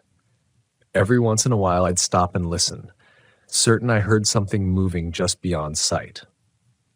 But each time I turned, there was nothing, just the stillness of trunks and shadows. I didn't make it far, maybe a mile before unease pushed me back toward camp. I told myself I was tired, that I needed to save energy, but in truth, I didn't like the feeling of being so deep in those trees. Back at the RV, I tried to keep busy, cooked, wrote in my journal, read, anything to distract myself from watching the tree line. But as the afternoon waned, as the light shifted from gold to that gray-blue tone that signals dusk, I felt the weight of the night pressing in again. And when darkness finally fell, the silence grew too heavy to ignore. It didn't take long before the sounds returned. This time it began with a whistle, not a bird call, not wind, a low, steady whistle, like someone exhaling through their teeth. It drifted from the trailhead, faint but clear in the stillness. I froze at the picnic table, spoon halfway to my mouth, my ears strained, trying to convince myself it wasn't what I thought. But then it came again. 2 notes, rising and falling. Slow, purposeful. The hair on the back of my neck stood straight. I set the spoon down, grabbed my flashlight, and scanned the trees. Nothing. No movement. No glint of eyes in the beam. Just birches swaying. But the whistle didn't stop. It grew louder, closer, weaving through the trees like it was circling the campground. Sometimes it faded, as if moving deeper, then came back sharper, nearer. I realized with a jolt that it was almost mocking, each rise and fall drawn out as though someone knew I was listening. I retreated into the RV, locking the door behind me. Inside, every sound was magnified, bouncing off the thin walls. The whistle circled once, twice, then silence. My heart pounded in that emptiness, waiting, listening. And then, faintly, came the tapping again. Not random this time, not scattered. 3 taps, pause. 3 taps again, the same rhythm as the marks carved into the tree. I covered my mouth with my hand, terrified of even breathing too loud. I don't know how long I sat there in the dim light, counting each pattern of knocks. Eventually, the sound drifted away, fading into the woods until it was gone. I stayed awake the rest of the night, jumping at every creak of the RV, every brush of wind. When the sun rose, exhaustion weighed heavy on me. My eyes burned, my limbs ached, but I forced myself outside. I needed proof that something had happened, something beyond my imagination. I walked toward the tree again, the one with the 3 marks, and that's when I saw them. Another tree, 20 feet farther down the trail, had the same markings, 3 vertical lines, fresh, cut into the bark. My stomach dropped. This wasn't old. This wasn't something left behind by someone days ago. Whatever it was, it had moved, marking trees one by one closer to camp. I stood there in the cool morning air, the woods pressing in on me, and for the first time I considered packing up and leaving. The thought of staying another night made my chest feel tight, my body tense. But fear has a strange way of making you stubborn. Part of me wanted to prove to myself that I wasn't weak, that I could outlast whatever was out there. I told myself, one more night. Just one more. Then I'd leave. The day passed in a haze of anxiety. Every sound seemed amplified. The snap of a twig, the flap of wings, the rustle of leaves. I couldn't shake the feeling of being watched, though no matter how many times I turned, there was never anyone there. By evening, I was wound so tight that even the sound of my own footsteps startled me. When night fell, I locked myself inside the RV before the last of the light disappeared. I pulled the blinds shut, killed the lantern, and sat in the dark, waiting. It didn't take long. First came the whistle. 2 notes, slow, drawn out, closer than before, then footsteps, not cautious this time, bold, crunching gravel, moving toward the RV. I held my breath, every muscle in my body clenched. The steps stopped just outside the door. And then, in the stillness, a voice, low, hoarse, barely more than a whisper. It said my name. Hearing your own name whispered in the middle of the woods when you know you're alone does something to your mind. It slices through every excuse, every rationalization, and leaves you raw, stripped of the little lies you tell yourself to feel safe. When I heard it, My name, spoken in a voice that rasped just outside the thin RV door. I froze. Not just in body, but in thought. My heart thundered so hard that I thought it might be shaking the mattress beneath me. The name was stretched, drawn out like whoever, or whatever, said it was savoring each syllable. I couldn't move, couldn't speak. My throat closed like a fist. The only sound I managed was the ragged tremor of my breathing. Then silence. I waited, praying it wouldn't come again. But the woods outside stayed quiet, too quiet. Not even a bird stirred, not even the whisper of leaves. The kind of silence that means something is holding its breath right along with you. Minutes dragged. I counted them in shallow breaths, each one louder than I wanted it to be. I kept thinking, maybe I imagined it. Maybe exhaustion was tricking me. Maybe I drifted into that space between sleep and waking where the brain plays cruel tricks. But deep down, I knew better. I knew what I heard. And it wasn't my imagination, because then, softly, so softly it was almost tender, it came again, my name. But this time it wasn't at the door. It was at the window. I lunged for the blinds before I could stop myself, yanking them down just enough to peer out. My flashlight beam cut through the glass, scanning the clearing, the trees, the gravel. Nothing. Absolutely nothing.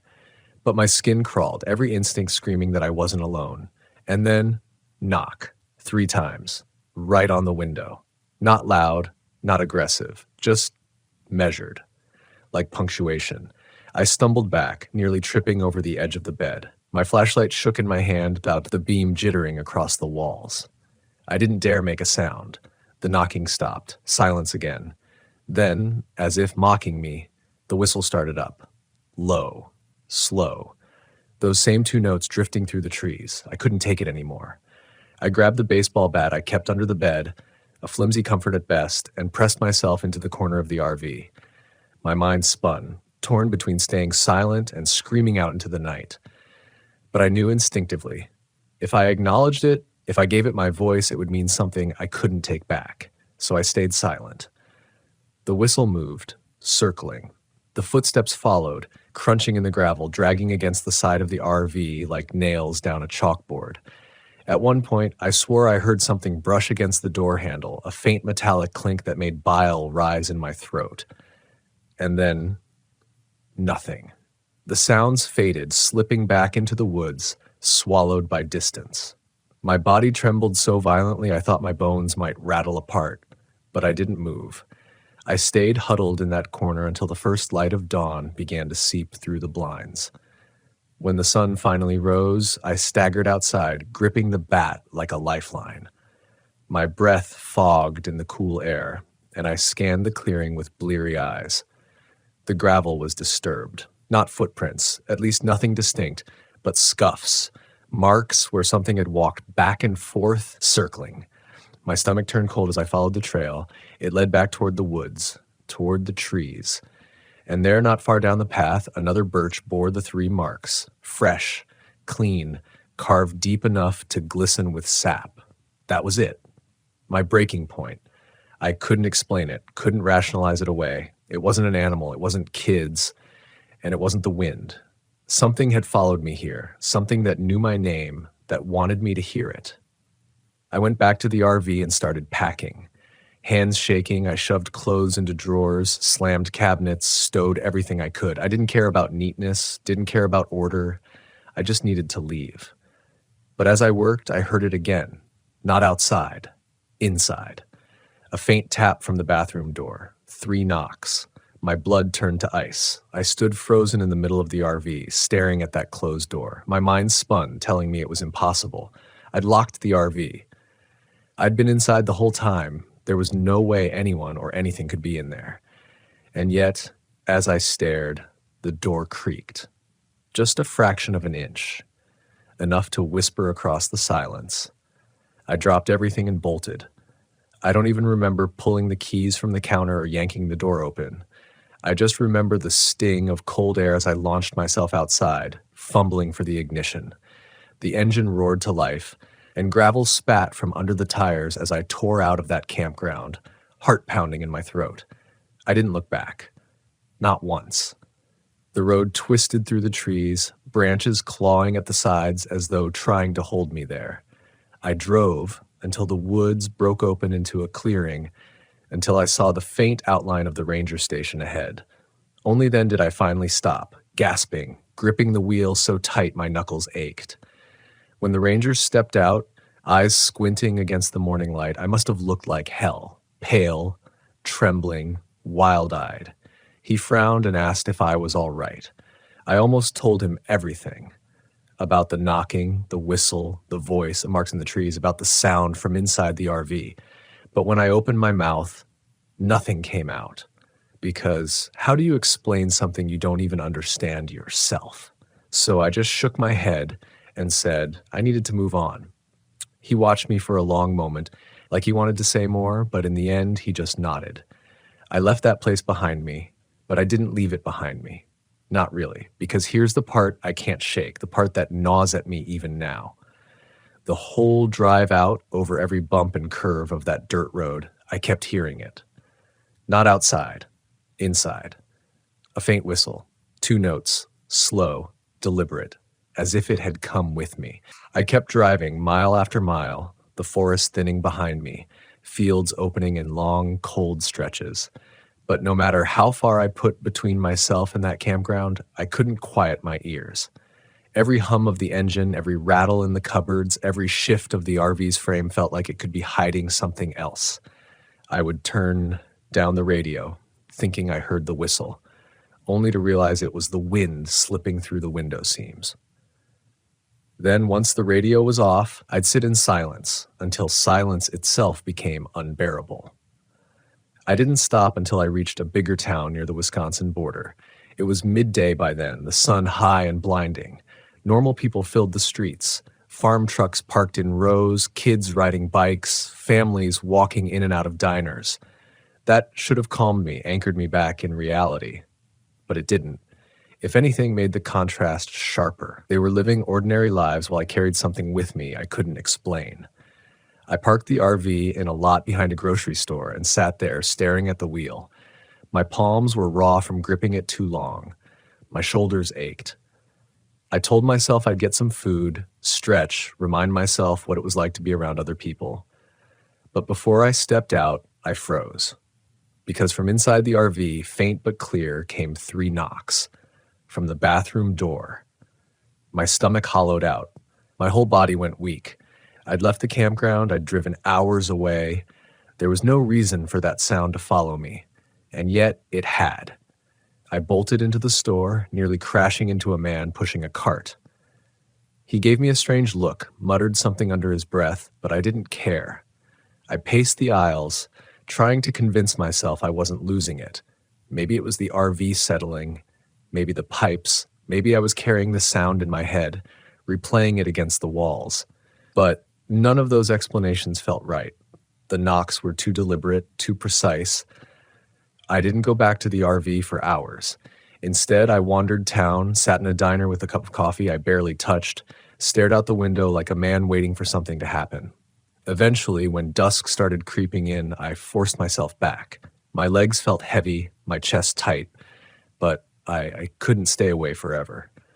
Inside, everything looked the same. The blankets on the bed, the half-packed cabinets, the bat still lying on the floor where I dropped it, but the bathroom door, it was shut, and I knew I'd left it cracked. I stood there, staring at that thin panel of wood, my breath shallow. I wanted to fling it open, to prove to myself it was just a door. But another part of me, the part that trusted instinct more than reason, held me back. I ended up sleeping in the driver's seat that night, curled awkwardly, the keys clutched in my hand. Sleep didn't come easy. I drifted in and out, half dreaming, half listening, and in one of those in-between states, I swear I felt something shift in the air beside me. A presence, not heavy, not aggressive, just there, watching. When morning came, I drove again, south this time. I told myself I'd keep moving until the feeling wore off, until the memory faded like a bad dream. But no matter where I stopped, gas stations, truck lots, rest areas, I couldn't escape the tension riding with me. The worst part was the marks. At first, they were only in the woods, but now they started appearing in places they shouldn't. The first time it was in a rest area bathroom, etched into the metal of a stall door, 3 vertical lines, perfectly spaced. I froze, hand hovering just inches away. My eyes darted around the room, but no one else was there. The second time, it was on my own RV. I'd pulled into a small RV park near Green Bay, trying to stay where other campers were around. I thought being near people would help, but the next morning when I walked around to check the hookups, I saw them. 3 fresh scratches in the paint near the back window. Clean. Even, carved deep enough that my fingernail caught in the grooves. I backed away, bile rising in my throat. It wasn't just following me anymore. It was claiming things, leaving marks like a trail. That's when I stopped telling myself it was in my head. Because when you see proof etched into steel and paint, when you know your own hands didn't make it, denial becomes a lie too heavy to carry. I became quiet after that. Different. I stopped calling friends, stopped updating family. What could I say? That something unknown was following me, marking trees and whispering my name. That the sound of a whistle was enough to keep me from sleeping? People don't want to hear that. They want explanations, rationality, and I had none, so I stayed silent, and the silence became my life. Days bled together, driving, stopping, driving again. At night, I heard the knocks, sometimes faint, sometimes bold, always in threes. Some nights the whistle would return, threading through the darkness, close enough that I'd sit shaking in the driver's seat, gripping the wheel, too afraid to sleep. And then, one night in Iowa, something changed. I'd parked in another lonely campground, this one a flat stretch near a river. The air was heavy, storm clouds rolling in, the kind of night where thunder growls far away for hours before breaking. I sat inside, lantern dim, listening to rain start to pepper the roof. Then came the voice again. Not whispering this time. Stronger, clearer. It said my name once, and then it laughed. A low, broken laugh that seemed to echo from every corner of the RV. I dropped the lantern, plunging the room into shadow, and stumbled for the door. But before I could unlock it, something slammed against the side of the RV so hard the whole frame shook. I screamed, throwing myself backward, crashing into the table. My chest seized as thunder cracked overhead, the storm breaking in full force. The pounding came again. Once, twice, 3 times. And then silence, except for the whistle. Those same 2 notes, rising and falling, carrying even over the roar of the storm. That was the night I stopped running. Not because I was brave, not because I'd figured it out, but because I realized running didn't matter. It wasn't the campground. It wasn't the woods. It was me. And it was coming wherever I went. When that realization sank in, that the thing wasn't bound to the forest or the campground or even the RV itself, it hollowed me out. I sat there in the dim lantern light, the storm hammering the roof, and I felt something inside me collapse. Up until then, fear had driven me to move, to keep wheels turning, to put miles between myself and whatever whispered my name. But once I knew it wasn't distance that mattered, the fear shifted. It no longer told me to run. It told me I was trapped. And the worst part, a piece of me almost felt relief. Because once you know there's no outrunning something, there's a strange freedom in stopping. I didn't sleep that night. Didn't even try. I sat in the driver's seat, staring through the windshield at the storm flashing over the river. My hands rested on the wheel, but I didn't turn the key. I kept waiting for it, the knock, the voice, the laugh. But none came. Only the whistle, faint, threading itself through the thunder like a song only I was meant to hear. When dawn broke, gray and wet, I finally stepped outside. The campground was empty, puddles scattered across the gravel, the river swollen with rain. My boots sank into mud as I walked around the RV, and there it was again, 3 marks etched into the driver's side door. Not shallow this time, deep, long enough that I could press 2 fingers into the grooves. I didn't even bother swearing. I just stood there staring at them as rain dripped from the brim of my hood. And then I did something I can't fully explain.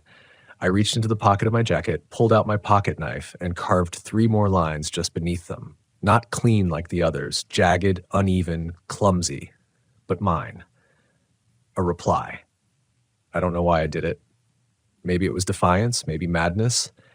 Maybe I wanted to show whatever it was that I wasn't only a target, I could mark back. The woods along the river stayed silent, but I swear the air felt heavier. Watching. Waiting. I left Iowa that morning with a strange calm in my chest, as if some line had been crossed. For the next few days, the pattern continued. The marks, the whistle, the knocks, but each time I forced myself not to hide. Instead, I marked back. Trees along the highway, rest stops, picnic tables at campgrounds, even the walls of the RV itself. Always 3 lines. It didn't stop the thing. If anything, it seemed to grow bolder. But something inside me shifted. The fear was still there, sharp and constant, but I wasn't frozen anymore. I was participating. And then came Nebraska. A flat, endless plain, the sky so wide it made you feel smaller than a grain of dust.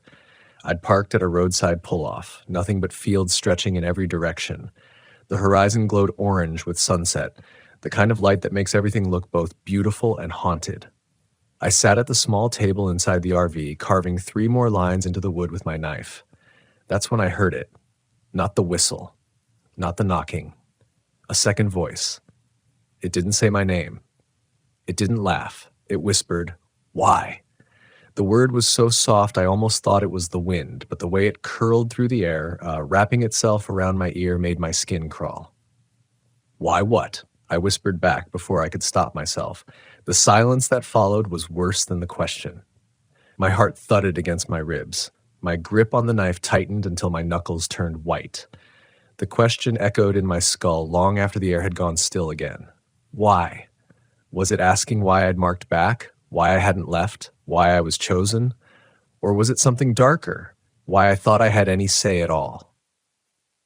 That night I didn't hear whistles, didn't hear knocks, just that one word over and over whenever I closed my eyes, whispered from nowhere, whispered from everywhere. By morning the 3 marks appeared again. But this time they weren't carved into wood or steel. They were on my skin.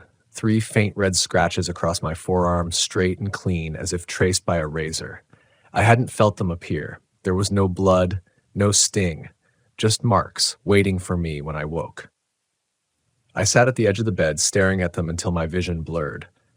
The realization came slow, heavy, undeniable. It wasn't marking trees, it wasn't marking the RV, it was marking me. And suddenly, the question from the night before made sense. Why? Because I'd answered. Because I'd played along. Because I'd carved back. I'd given it permission. I stared at the scratches on my arm for what felt like hours. They were shallow, not even painful, but the sight of them was worse than any wound. They meant it was inside the circle now. Not out there in the trees, not outside the RV, not tapping on the walls. Inside me. My own skin carried its mark. I wanted to scrub it off, claw it out, anything to erase those lines. I rushed to the tiny bathroom, turned on the faucet, and rubbed furiously with soap and water until the skin turned raw. But the marks didn't fade. They weren't dirt. They weren't paint. They were mine now. The whole day blurred. I drove without aim, following highways west, not even sure where I was headed. Nebraska flattened into Colorado plains, and then the mountains began to rise, sharp and unforgiving against the sky. Normally, the sight of them would have filled me with awe, but now they felt like walls, closing me in. That night, I parked near a trailhead outside a small town, a spot hikers used before heading into the Rockies. No hookups, no neighbors, just me and the RV tucked beneath tall pines. I told myself the mountains might break the spell. Different place, different air. Maybe the thing would lose me here. But when the sun slipped behind the ridges and the forest folded into shadow, I knew I was wrong. Because the scratches on my arm began to itch. At first, it was mild, the kind of irritation you ignore. But soon the itch burned like fire. I clawed at the skin until it bled, desperate to make it stop. And just as my nails tore at the fresh wound, I heard it. The whistle. Soft, slow. This time, though, it wasn't outside. It was behind me. I spun, heart slamming in my chest, but the RV was empty. Shadows shifted across the walls, the lantern flickering weakly. Nothing moved, And yet the whistle kept going, low and steady, curling through the space like smoke. I pressed myself against the counter, knife shaking in my hand, eyes darting from window to door. My breath came fast, uneven, and then the bathroom door creaked open. I hadn't touched it, hadn't even been near it. But there it was, swinging inward with a slow, agonizing groan. The lantern light caught the mirror inside, and for a moment I thought I saw something in the glass. A shape, dark and bent, leaning close as if it were staring out at me. But when I blinked, it was gone. The whistle stopped. Silence. And then the question again. Why? Only this time it wasn't a whisper. It came from the mirror itself, vibrating in the glass like the word had been etched into the reflection. I staggered backward, the knife clattering to the floor. My legs hit the bed and I collapsed onto it, hands clutching my head. I wanted to scream, to shout that I didn't know, that I never asked for this, but the word burrowed deeper. Why? Why? Why? And with each repetition, my arm burned hotter. I looked down. The scratches had multiplied. 3 more lines appeared beneath the first set, red and clean, rising from the skin as if drawn by invisible hands. I lost it then. I don't even remember grabbing the keys. Don't remember slamming the RV into gear. I just remember the sound of gravel spitting under the tires as I tore out of that trailhead, flying down the mountain road faster than I should have dared. The whistle followed me the whole way, not faint this time, not distant. Inside, low and steady, rising and falling, weaving itself through the roar of the engine until it was all I could hear. I drove until my body gave out, until exhaustion pinned my eyelids and blurred the world into smears of light and shadow. I pulled into another lot, didn't even know where, and cut the engine. The silence that followed rang louder than the whistle had. I sat there shaking, every muscle trembling with fatigue, and for the first time in days, I wept. Not because of the fear, though that was there in every breath I took, but because I knew there was no going back. The thing wasn't just following me anymore. It was becoming me. I don't know how long I sat there in that gravel lot, hands gripping the steering wheel like it was the only anchor holding me in place. The whistle had faded, yes, but its echo still coiled in my chest. Every breath carried its rhythm. Every pause in my thoughts left space for its rise and fall. When dawn came, it didn't bring relief. The light spilling over the horizon seemed weak, almost artificial. The sun felt cold. Even the birdsong, normally a comfort, sounded dissonant, like the notes weren't strung together right. I stepped outside, needing air, needing proof the world hadn't shifted entirely. But the smell hit me first. Pine, wet earth. The sharp tang of sap where branches had snapped, and beneath it all, something foul, metallic, like rusted iron steeped in water. I turned in a slow circle, scanning the tree line around the lot. It was the same forest smell I'd known all my life, but soured, twisted. I told myself it was nothing, just fatigue, just nerves. But when I looked down at my arm, I saw the marks again. Not 3 this time, not 6, 9. And the skin around them wasn't raw anymore. It was changing. The lines were darker, thicker, like scar tissue that had healed overnight. But they hadn't healed because they were fresh. I could feel them burn, could feel the warmth radiating outward like infection spreading. I covered them quickly with my sleeve and forced myself back into the RV. That day, I barely moved. I sat at the small dinette with the blinds drawn, staring at the scratches in the table wood. I didn't eat, didn't drink. I just listened. Because even in silence, it was there. Not always the whistle. Sometimes a knock faint from behind the bathroom door. Sometimes a breath against the window when no one was outside. Sometimes nothing but the absence of sound, the kind of silence that presses into your eardrums until you're convinced it's alive. By nightfall, I couldn't take it. I needed answers. I pulled out my phone and searched for stories. Strange sounds in the woods, unexplained whistling, whispers in campgrounds. Pages of results filled the screen, most of them folklore. Old legends written off as tales told around campfires. But again and again the same words appeared. The whistler of the deep woods. The mimic of the pines. The one that asks why. The stories never had endings, just fragments. Hikers hearing whistles that followed them for miles. Campers waking to find scratches on their tents, as if something had traced its fingers over the fabric in the night. A hunter who claimed he heard his own voice echoing back to him, asking questions he never said out loud. Every story stopped the same way, suddenly, like the writer never finished, or maybe couldn't. I dropped the phone and buried my face in my hands. I wanted to believe it was coincidence, paranoia making patterns where none existed. But deep down, I knew it had chosen me, and now it wanted something. The problem was, I didn't know what. As night dragged on, exhaustion finally pulled me under. I fell asleep sitting upright, head against the window, the hum of the refrigerator, the only sound in the dark. But the dream, or maybe it wasn't a dream, woke me. I was standing outside the RV, barefoot, the gravel biting into my soles.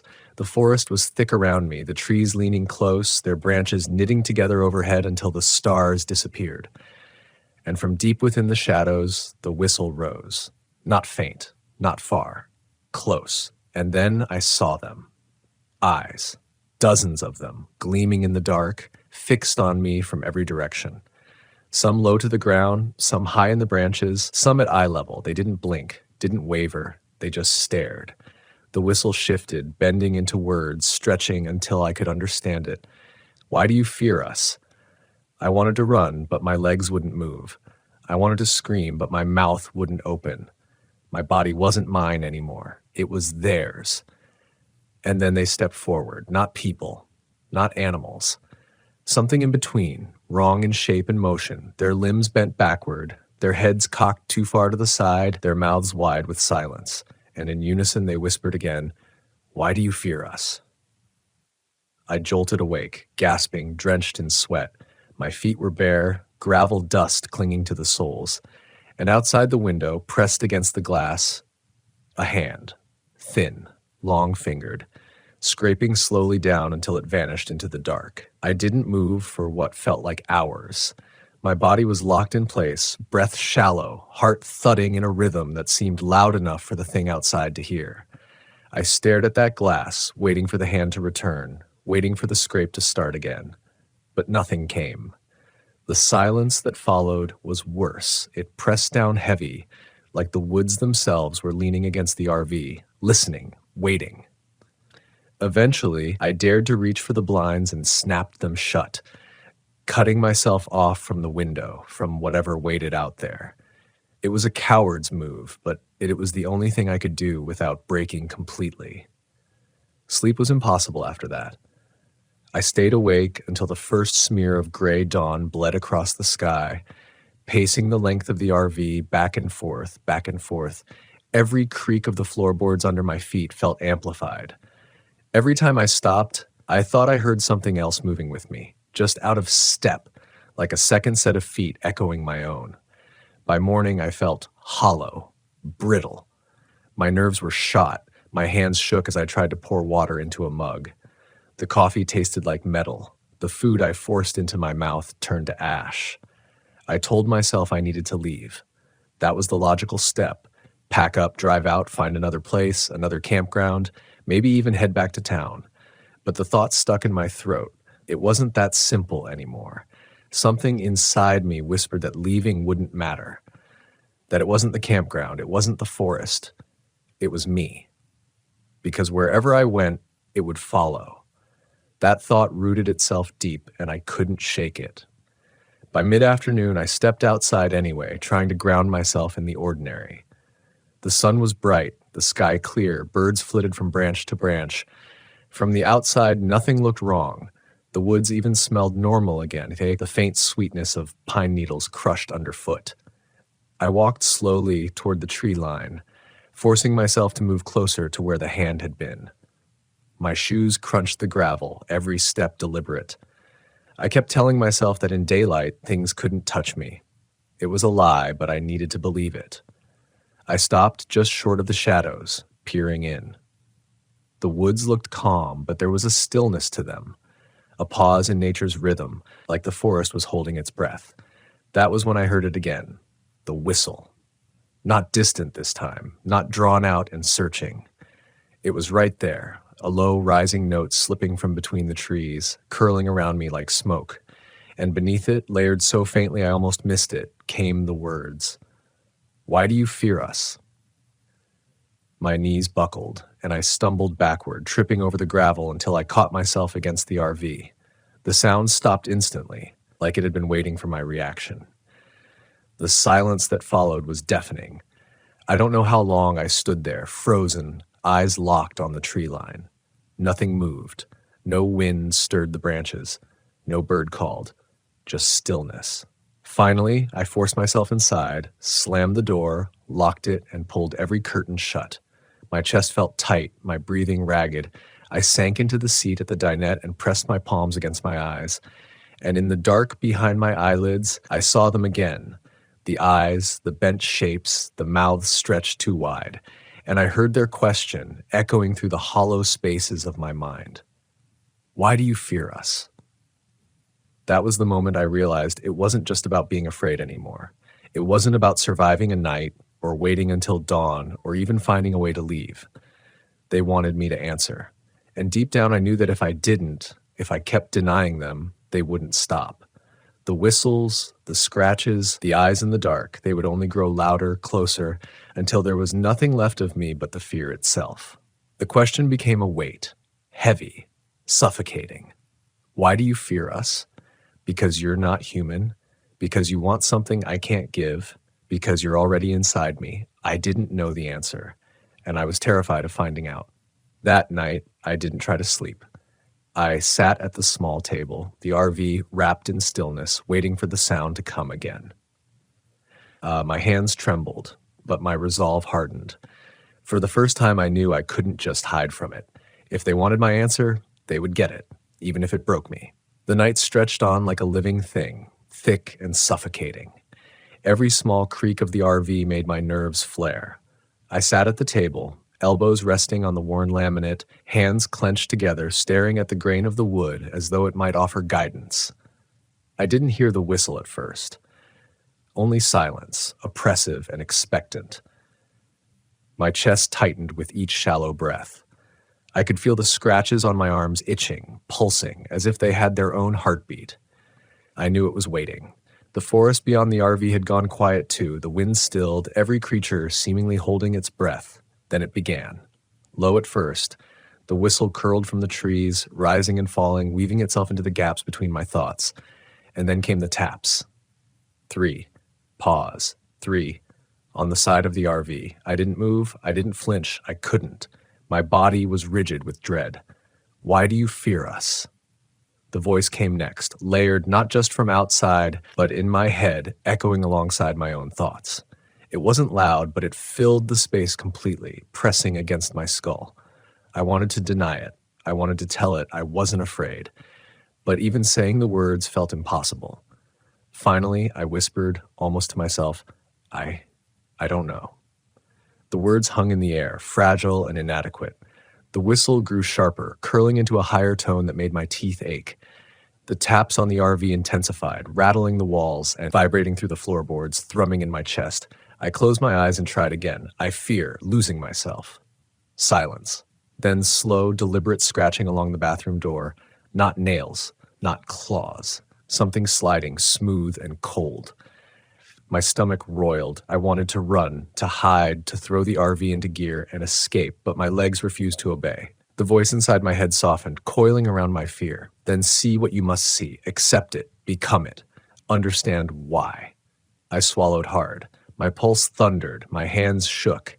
I realized I'd been running not from them, but from myself, from the part of me that already belonged to the deep woods. The marks, the scratches, the whispers. They weren't just threats, they were a mirror, reflecting something buried deep inside. Something primal, something I had always tried to suppress. I rose from the table slowly, feeling the pull of the forest beyond the windows, the invisible weight pressing against the sides of the RV. Step by step, I moved to the bathroom door. My hand hovered over the knob. The scratching continued, steady, insistent, as though inviting me to open it. With a trembling breath, I turned the knob. Nothing. The door swung inward, empty. But as I stepped closer, the mirror caught my reflection and I froze. The scratches on my arms glowed faintly in the dim light. They spread up my shoulders, down my wrists, across my chest, like a network of living lines mapping a path I couldn't follow. And in the mirror, I didn't just see myself. I saw eyes in the shadows behind me, bent shapes, impossible limbs, mouths stretched wide. But they were watching me, not attacking, not threatening, watching, waiting. "Why do you fear us?" I choked back a sob.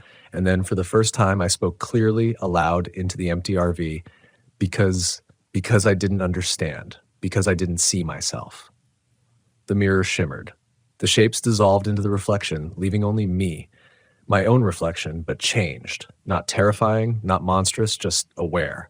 The scratches on my arms burned, pulsing, and then slowly, over long seconds that felt like hours, they faded.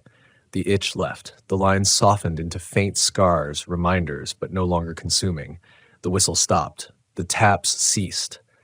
Silence returned, full and unpressured. I sank to the floor, shaking, staring at the mirror. It was just a mirror now. My arm bore faint red traces, but they were mine, not theirs. The RV was still. Outside, the forest hummed with ordinary night sounds. Wind through leaves, the distant cry of an owl, the soft shuffle of small animals in the underbrush. And for the first time since that night in the woods, I felt calm. Not free, not whole, not safe, but balanced. Because I realized that the deep woods, the whispers, the scratches, they were never just outside. They were never just about fear. They were about recognition. About looking at yourself in the dark and admitting that some part of you belongs to something bigger, older, and darker than you ever imagined. I don't know if the deep woods will ever truly leave me. I don't know if the scratches will reappear, if the whispers will call my name again. But I do know this.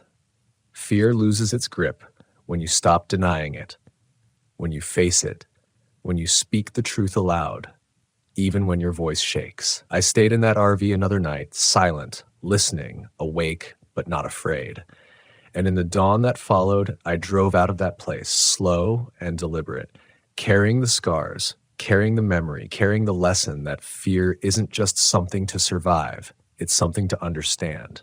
And somewhere in the distance, I swear I heard the whistle one last time.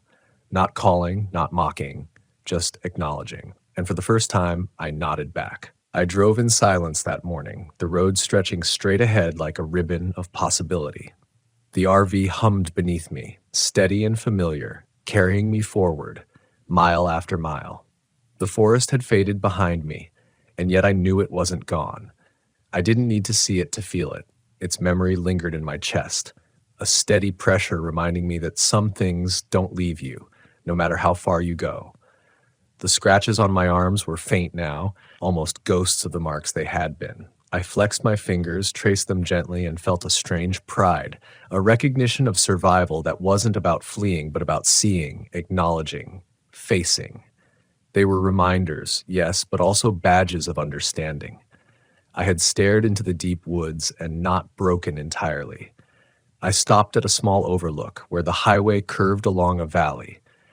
The air was crisp, carrying the scent of pine and wet earth. I climbed out of the RV, stretching stiff muscles, and let the wind hit my face. For a moment, everything was quiet, perfectly ordinary.